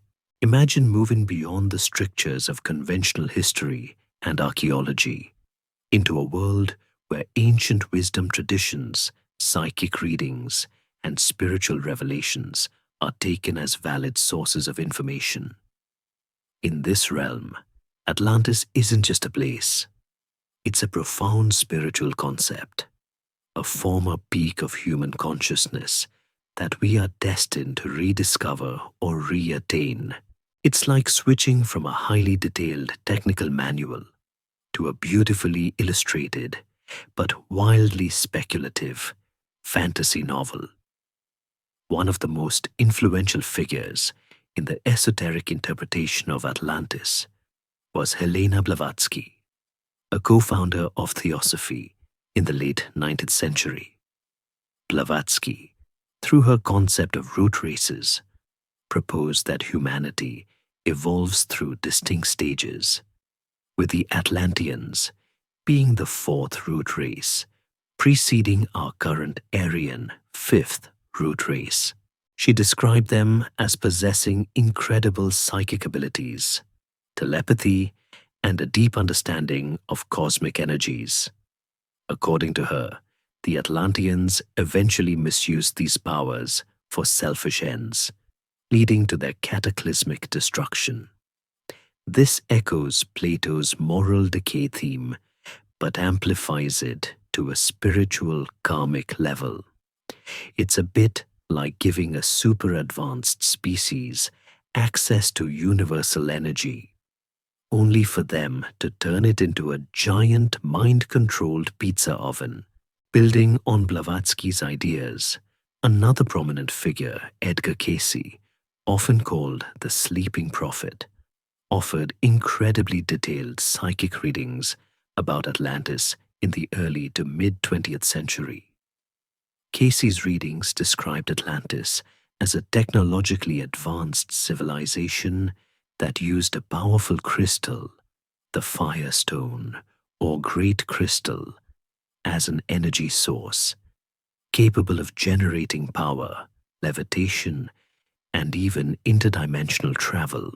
He spoke of the Atlanteans having sophisticated airships and manipulating energies for various purposes. According to Casey, their misuse of this firestone technology, particularly for destructive ends, led to a series of cataclysms, culminating in the final sinking. He even pinpointed specific dates for these destructions and suggested that remnants of Atlantean records would be discovered in places like Bimini, Egypt, and the Yucatan. Predictions that have fueled many modern archaeological quests. A mainstream historical fact is that Edgar Casey established a foundation and gained a significant following for his psychic abilities, though his readings are not recognized as historical evidence by academic institutions. These esoteric interpretations often integrate Atlantis into broader narratives about ancient astronauts, lost continents like Mu or Lemuria, and a universal hidden history of humanity. They propose that certain ancient monuments, like the Egyptian pyramids or Mayan temples, were either built by Atlanteans or by their direct descendants, embodying a forgotten Atlantean science or spiritual knowledge. The idea is that these ancient structures are not just tombs or temples, but repositories of Atlantean wisdom, perhaps even power generators. The concept of Akashic records is also prevalent in esoteric Atlantean lore.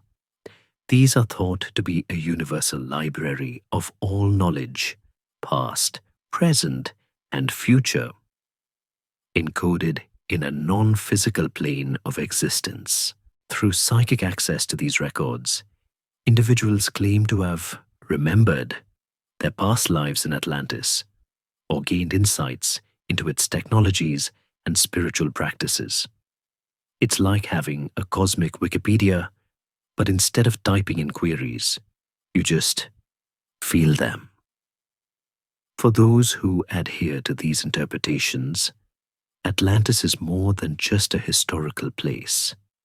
It's a living memory, a powerful archetype representing a golden age of human potential and the dangers of its misuse. The sinking of Atlantis is seen as a profound lesson for humanity, a warning about the perils of technological advancement without spiritual wisdom or power without responsibility. It's a narrative that appeals to our innate desire for a deeper, more mystical past, one where humanity was capable of extraordinary feats, both good and ill. While mainstream academia generally dismisses these interpretations as pseudo-history or spiritual fantasy, their influence on popular culture and New Age movements is undeniable. Historians still argue whether the persistent belief in Atlantis and its esoteric interpretations reflects a universal longing for a mythical golden age, or if there is some deep, unconscious memory of a lost past embedded within the human psyche that these interpretations tap into. It is a fascinating area where science and spirituality diverge, yet often mirror each other in their search for meaning and origin. So, as you ponder these mystical visions of Atlantis, with its glowing crystals and psychic powers, you realize that the story is not just about what might have been, but also about what we, as humans, choose to believe, and the endless ways we try to connect with a lost, perhaps divinely inspired, past.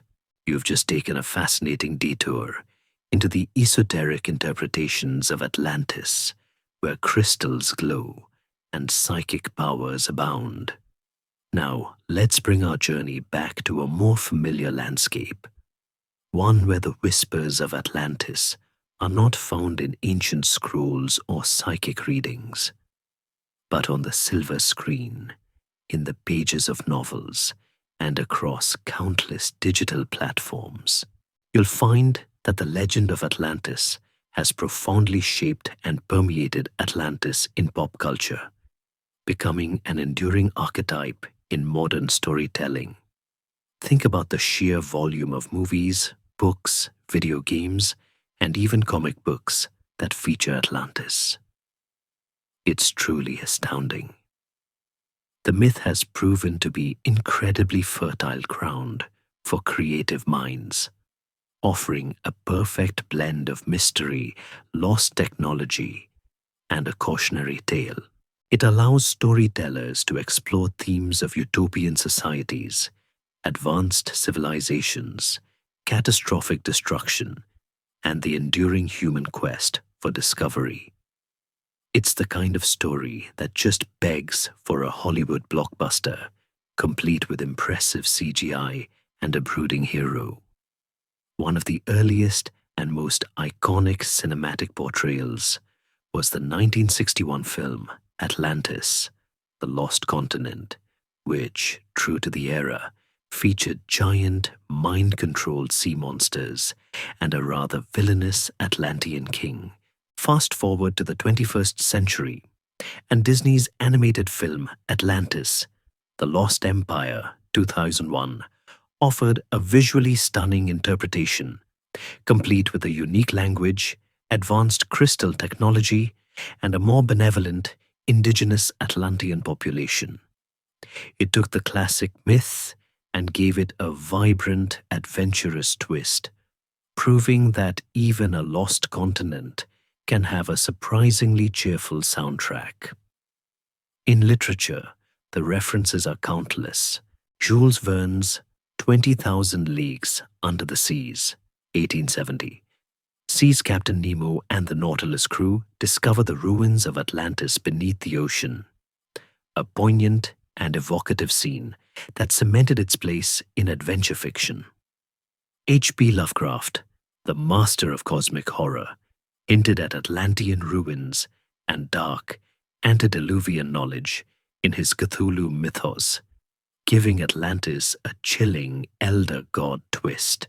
More recently, authors like Clive Cussler have built entire adventure series around the search for Atlantis and its secrets, blending archaeological thrills with high-stakes espionage.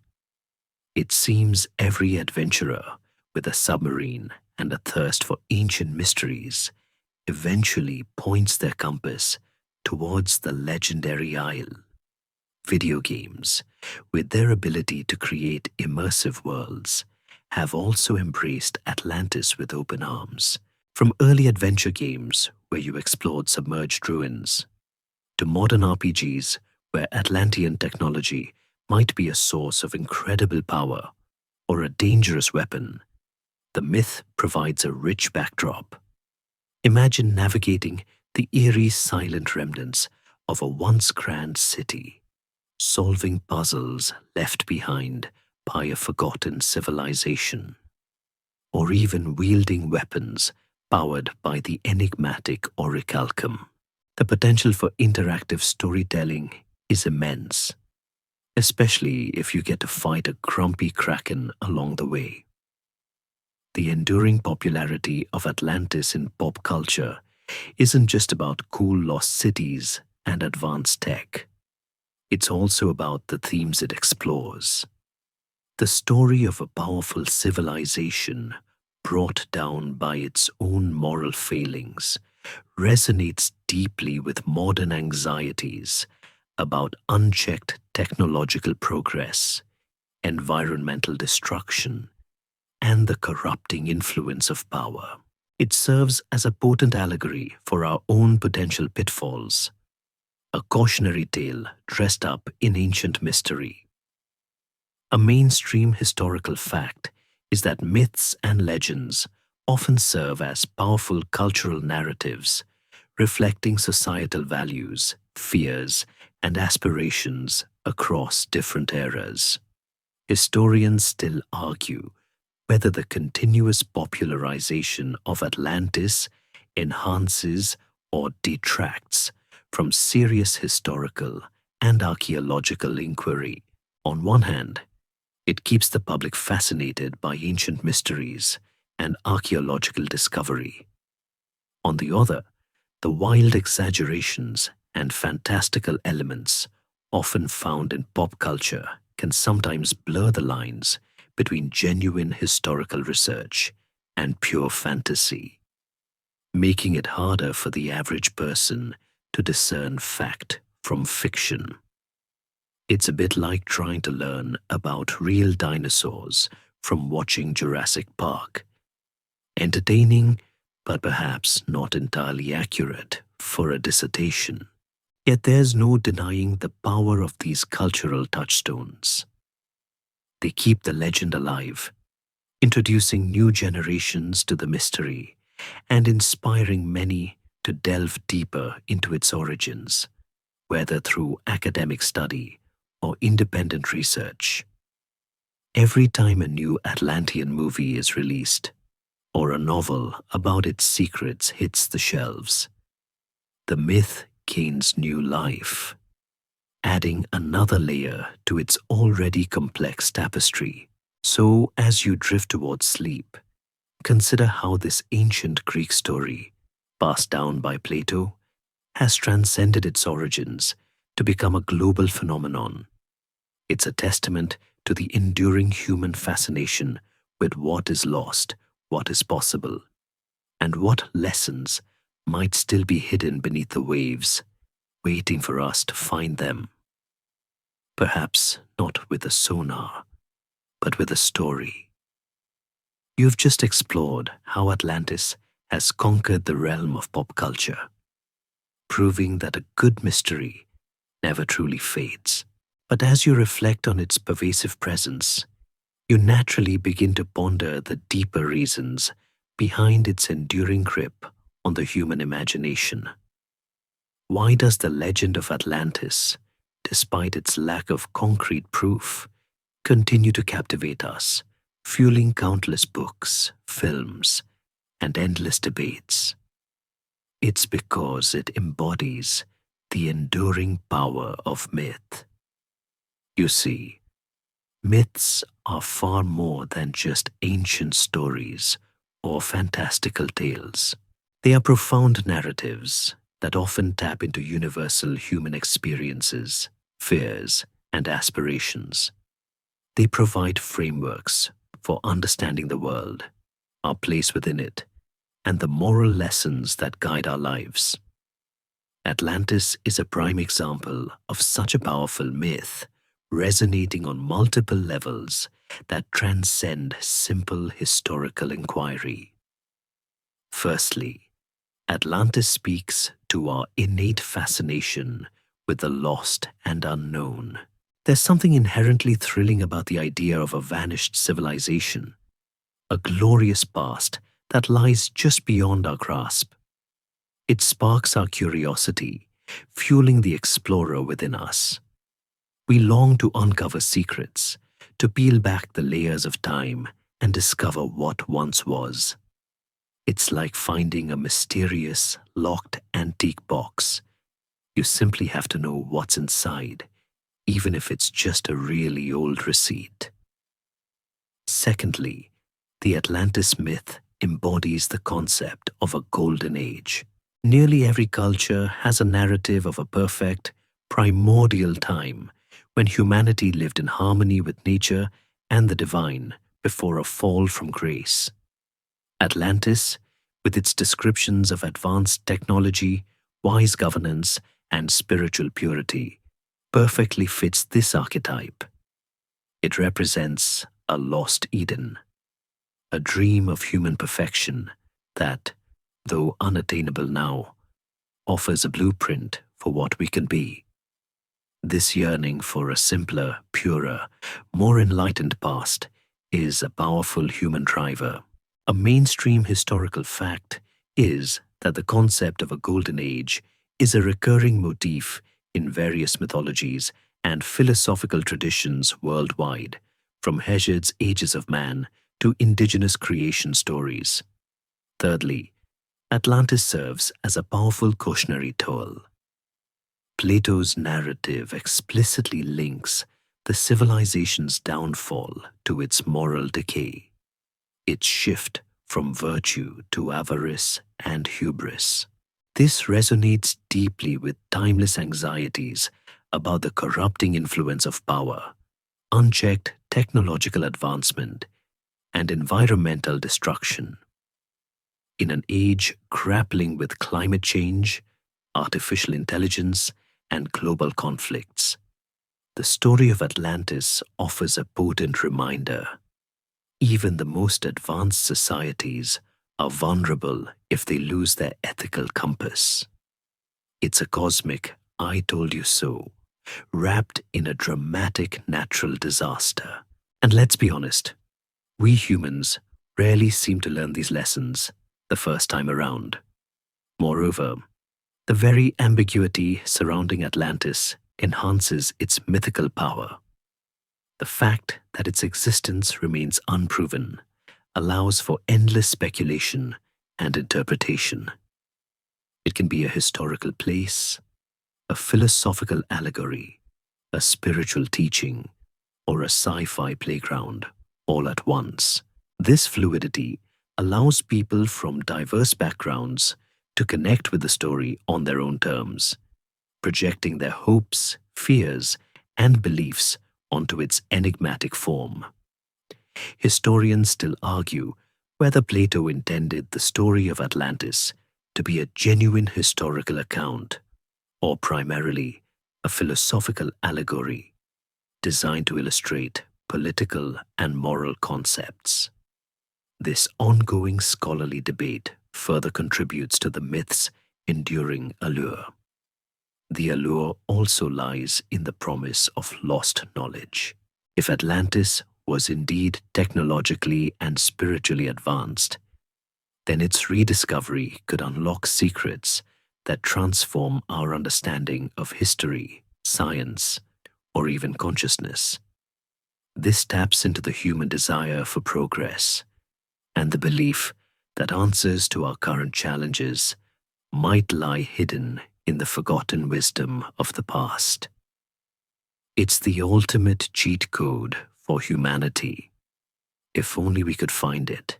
Finally, the sheer scale and drama of the Atlantean narrative, a magnificent island swallowed by the sea in a single day and night, appeals to our sense of wonder and terror. It's a story of ultimate consequence, of hubris meeting its inescapable fate. Such grand narratives evoke powerful emotions and leave a lasting impression, embedding themselves deep within our collective psyche. So, as you rest and reflect, consider that the persistent whisper of Atlantis is more than just a historical curiosity. It is a testament to the enduring human need for stories that explain our past, warn us about our present, and inspire our future.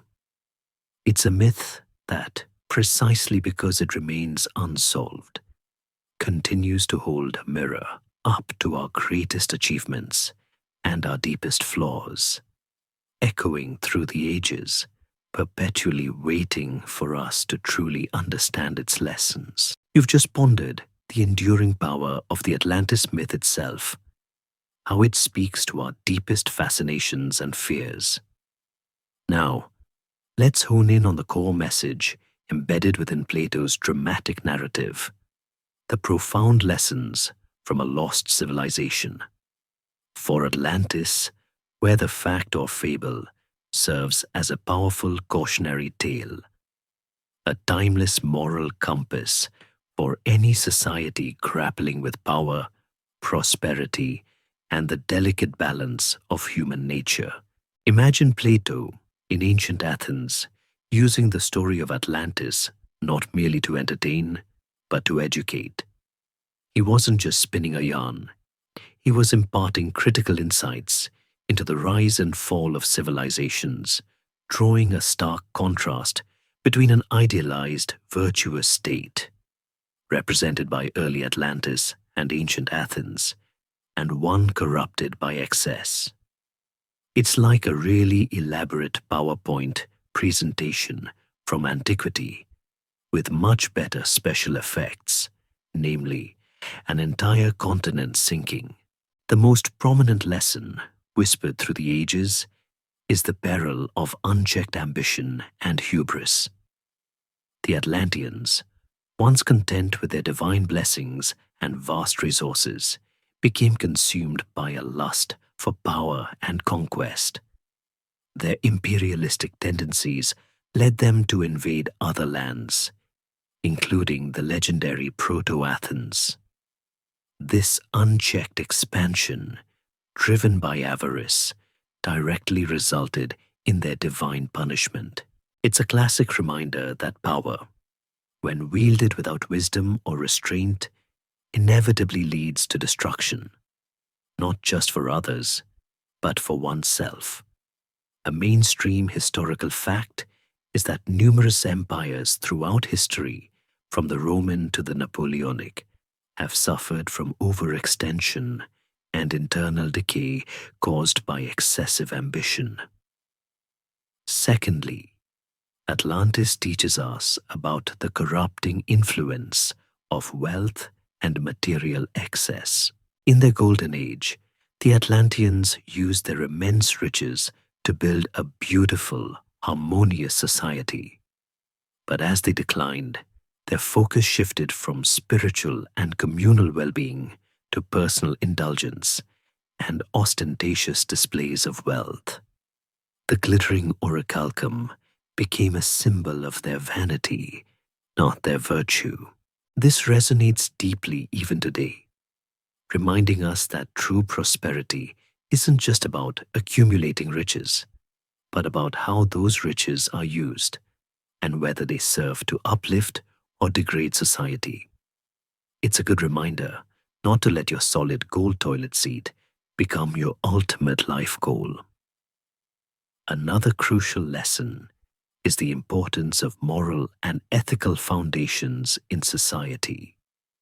The early Atlanteans were guided by divine laws and a strong sense of justice. As they abandoned these principles, their society began to unravel from within, long before the earth literally split open. Plato clearly illustrates that a civilization's strength lies not just in its technological prowess or military might, but in the integrity and virtue of its people. Without a strong moral compass, even the most advanced societies are built on sand, vulnerable to the slightest tremor. Historians still argue whether Plato's emphasis on moral decline was a direct reflection of historical events or a philosophical ideal intended to guide future city-states. Furthermore, the myth highlights the consequences of disconnecting from one's spiritual or natural roots. The Atlanteans, despite their divine ancestry, gradually forgot their origins and their reverence for the gods. They became self-absorbed, believing themselves masters of the world rather than stewards.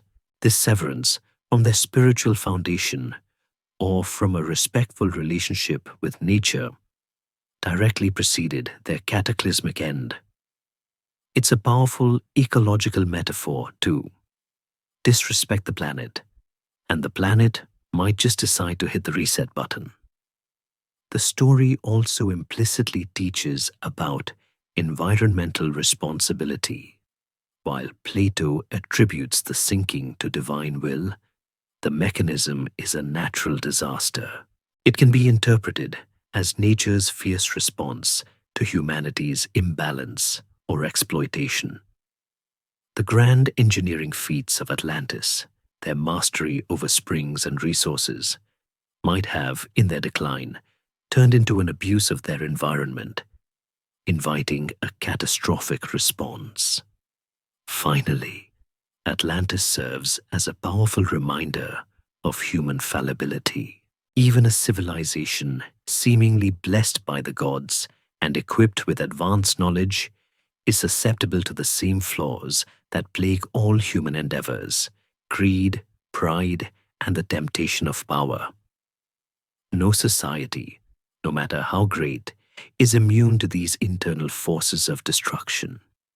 It's a sobering thought, knowing that even with flying machines and glowing crystals, humanity can still stumble over its own ego. So, as you listen to this age-old tale, you're not just hearing about a lost continent. You're absorbing centuries of wisdom, a narrative designed to make us reflect on our own choices, our own societies, and the path we are charting for the future. The lessons of Atlantis are as relevant today as they were when Plato first recounted them, echoing a timeless warning from the depths of a vanished world. You've just absorbed the profound moral lessons offered by the Atlantean narrative, a cautionary tale echoing through the ages. But as you reflect on these teachings, a deeper, more philosophical question begins to surface. How do we categorize Atlantis itself?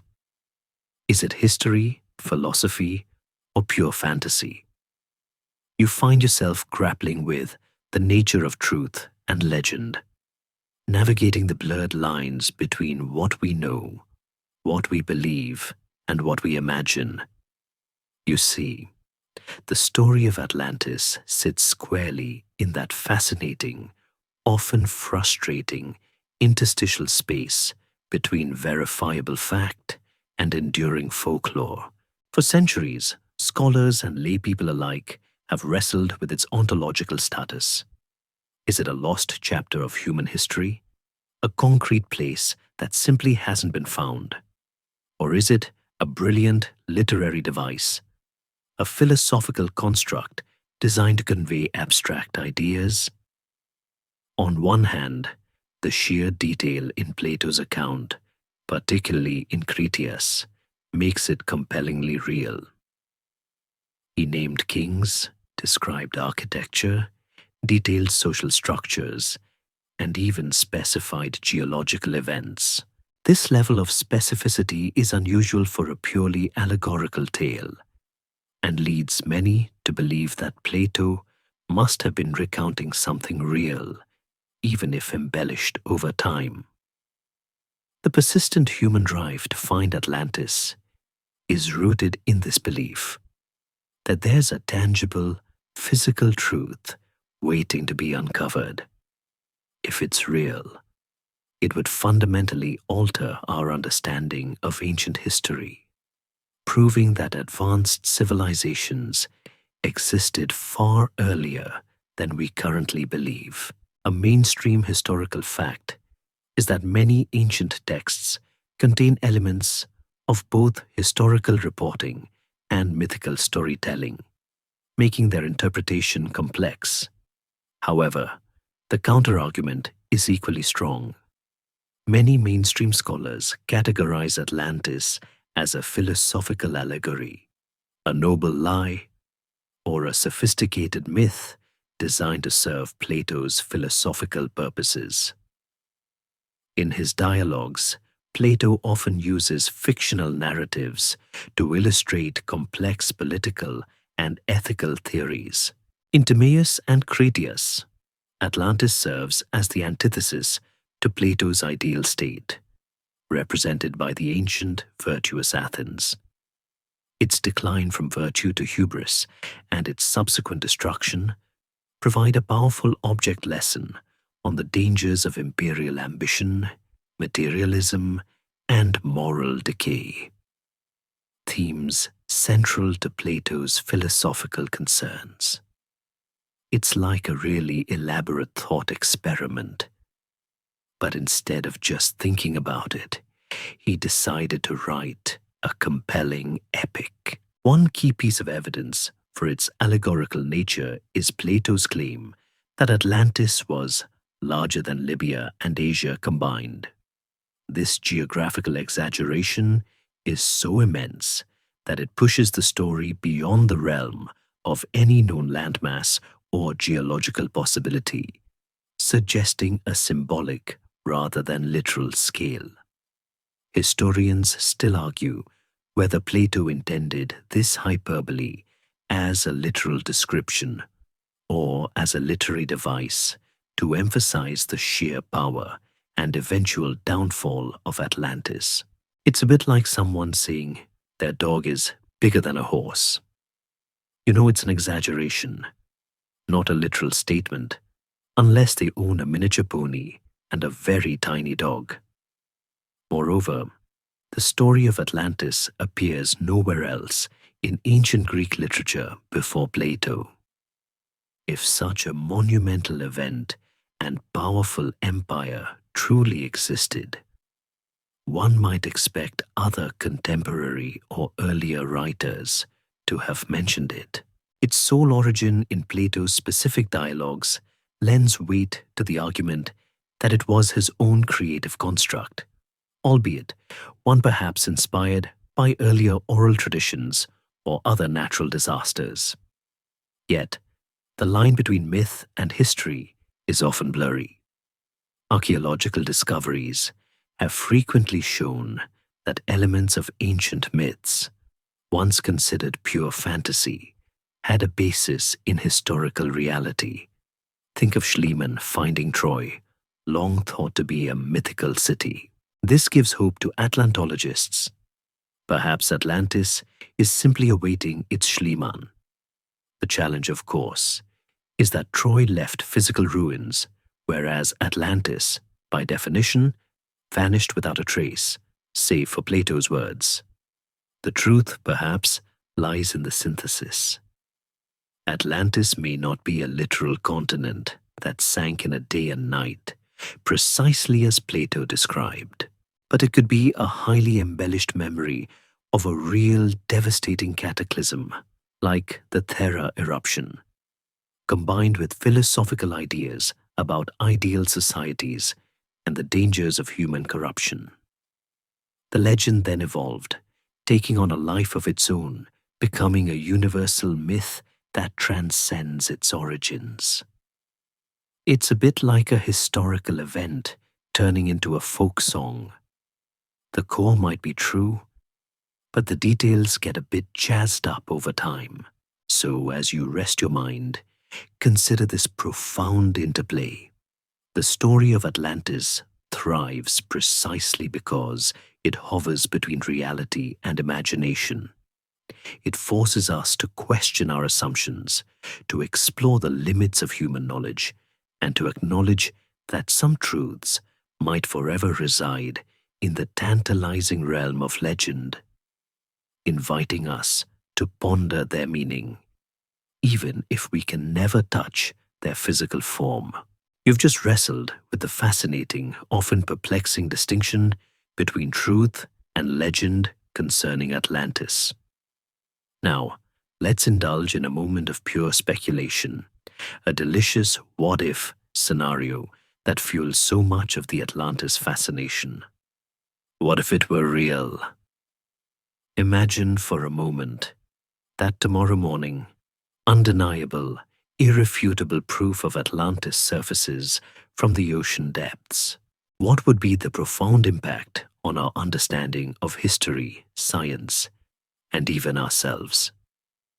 Firstly, the most immediate and seismic impact would be on our understanding of ancient history and human civilization. The accepted timeline of human progress, which largely places the earliest advanced civilizations in Mesopotamia and Egypt around 3000–4000 BCE, would be utterly shattered if Atlantis existed as described by Plato, as a global maritime power with advanced technology thousands of years before the recognized dawn of civilization. It would necessitate a complete rewrite of history textbooks. Every archaeological site, every ancient artifact would need to be reevaluated through the lens of this newly discovered, incredibly ancient and sophisticated precursor civilization. It would be Like discovering that the smartphone was invented in the Stone Age. Talk about a mind bender. The implications for technology and science would be enormous.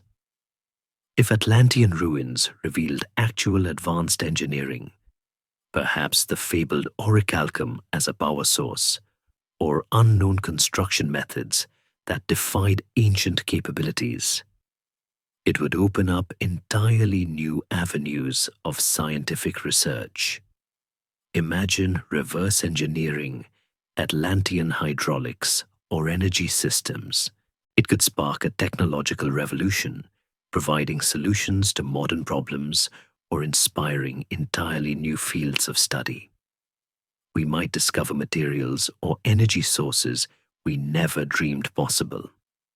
Though, honestly, if they had anti-gravity, I just want to know how to skip traffic on the way to work.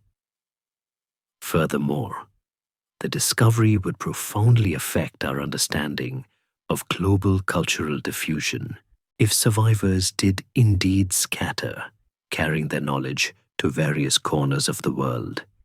It would provide a concrete explanation for unexplained leaps in ancient architecture, astronomical knowledge, or shared mythological themes across disparate cultures. The similarities in pyramid construction between Egypt and Mesoamerica, for instance, might finally have a common Atlantean origin. It would turn historical puzzles into solved mysteries, like finding the missing piece to a jigsaw puzzle you've been working on for millennia.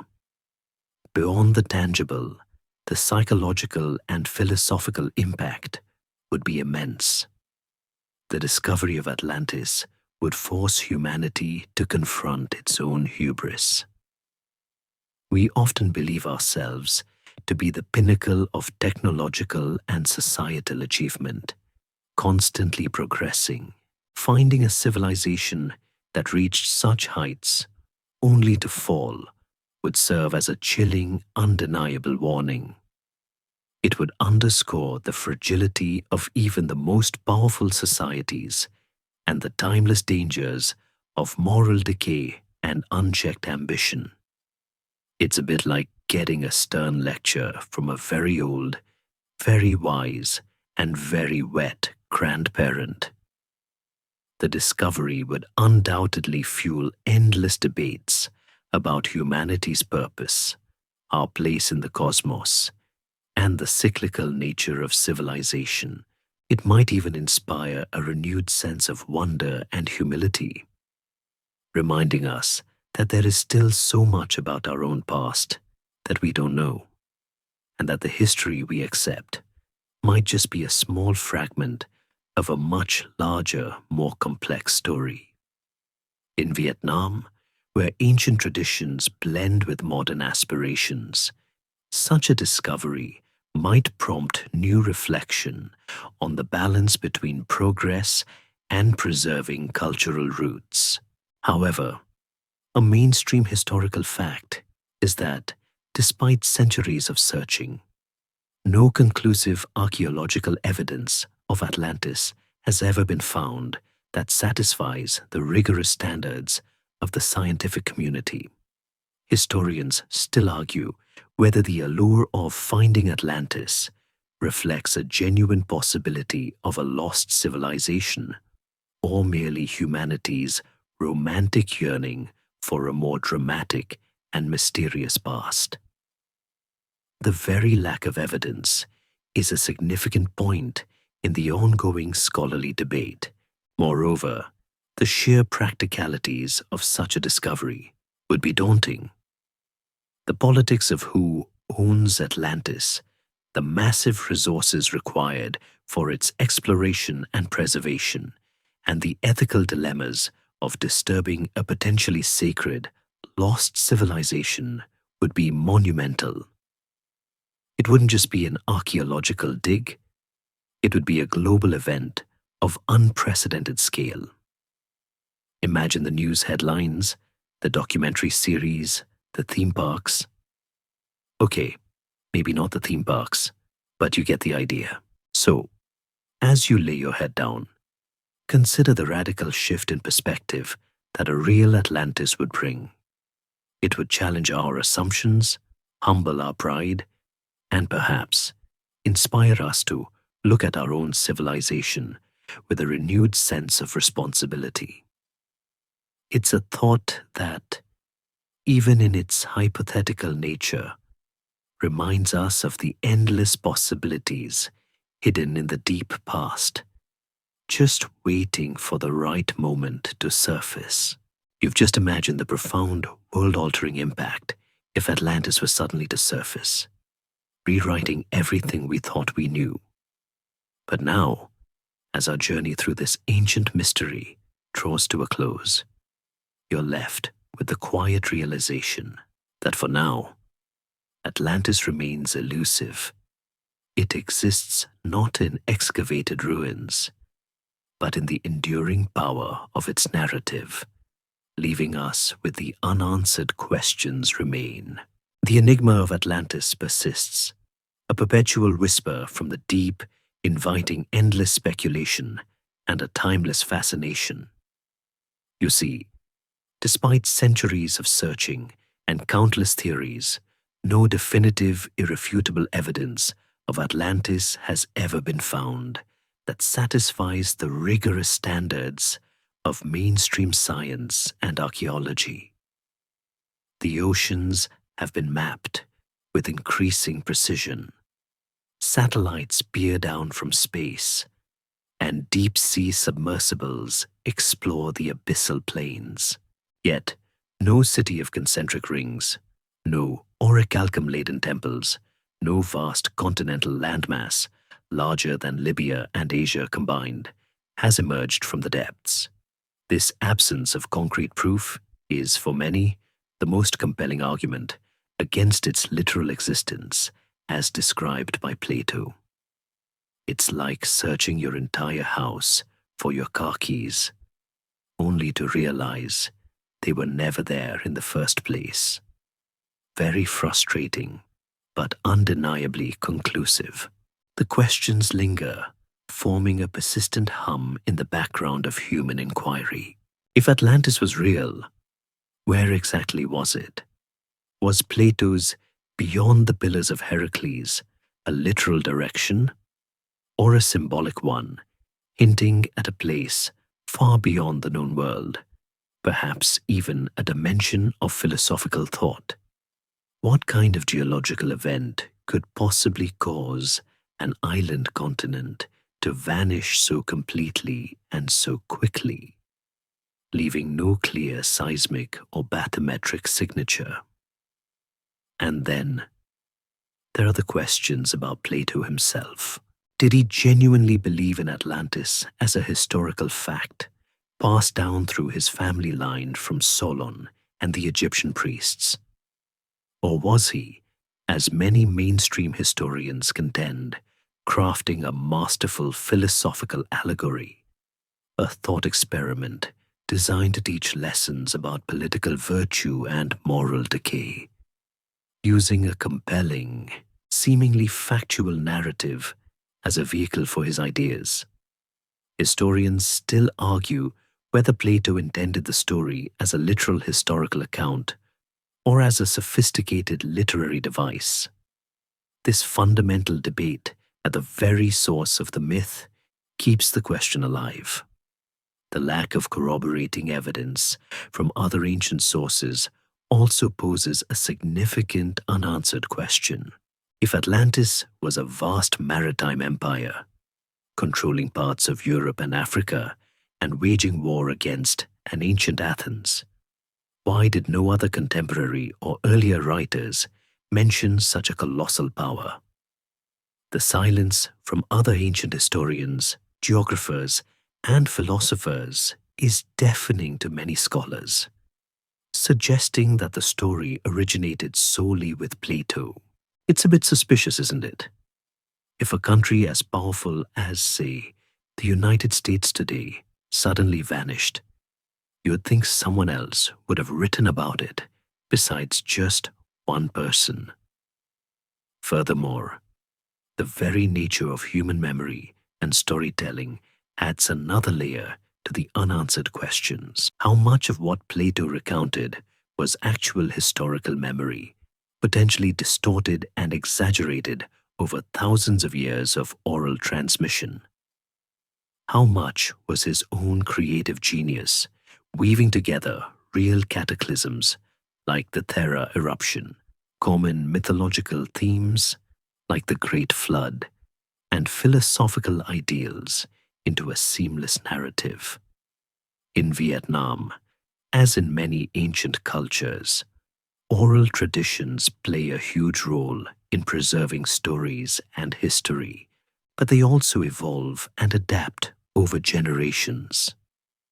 The enduring allure of Atlantis, despite these unanswered questions, is a testament to the power of mystery. It taps into our deepest desire to believe in something grander, something lost, something that challenges our current understanding of the world. It fuels the romantic notion that there are still great secrets hidden in plain sight, or perhaps hidden deep beneath the waves, waiting for the right moment or the right mind to uncover them. So, as you finally drift off, remember that the story of Atlantis is not just about a lost city. It's about the boundaries of human knowledge, the tantalizing pull of the unknown, and the endless capacity of the human spirit to imagine and to question.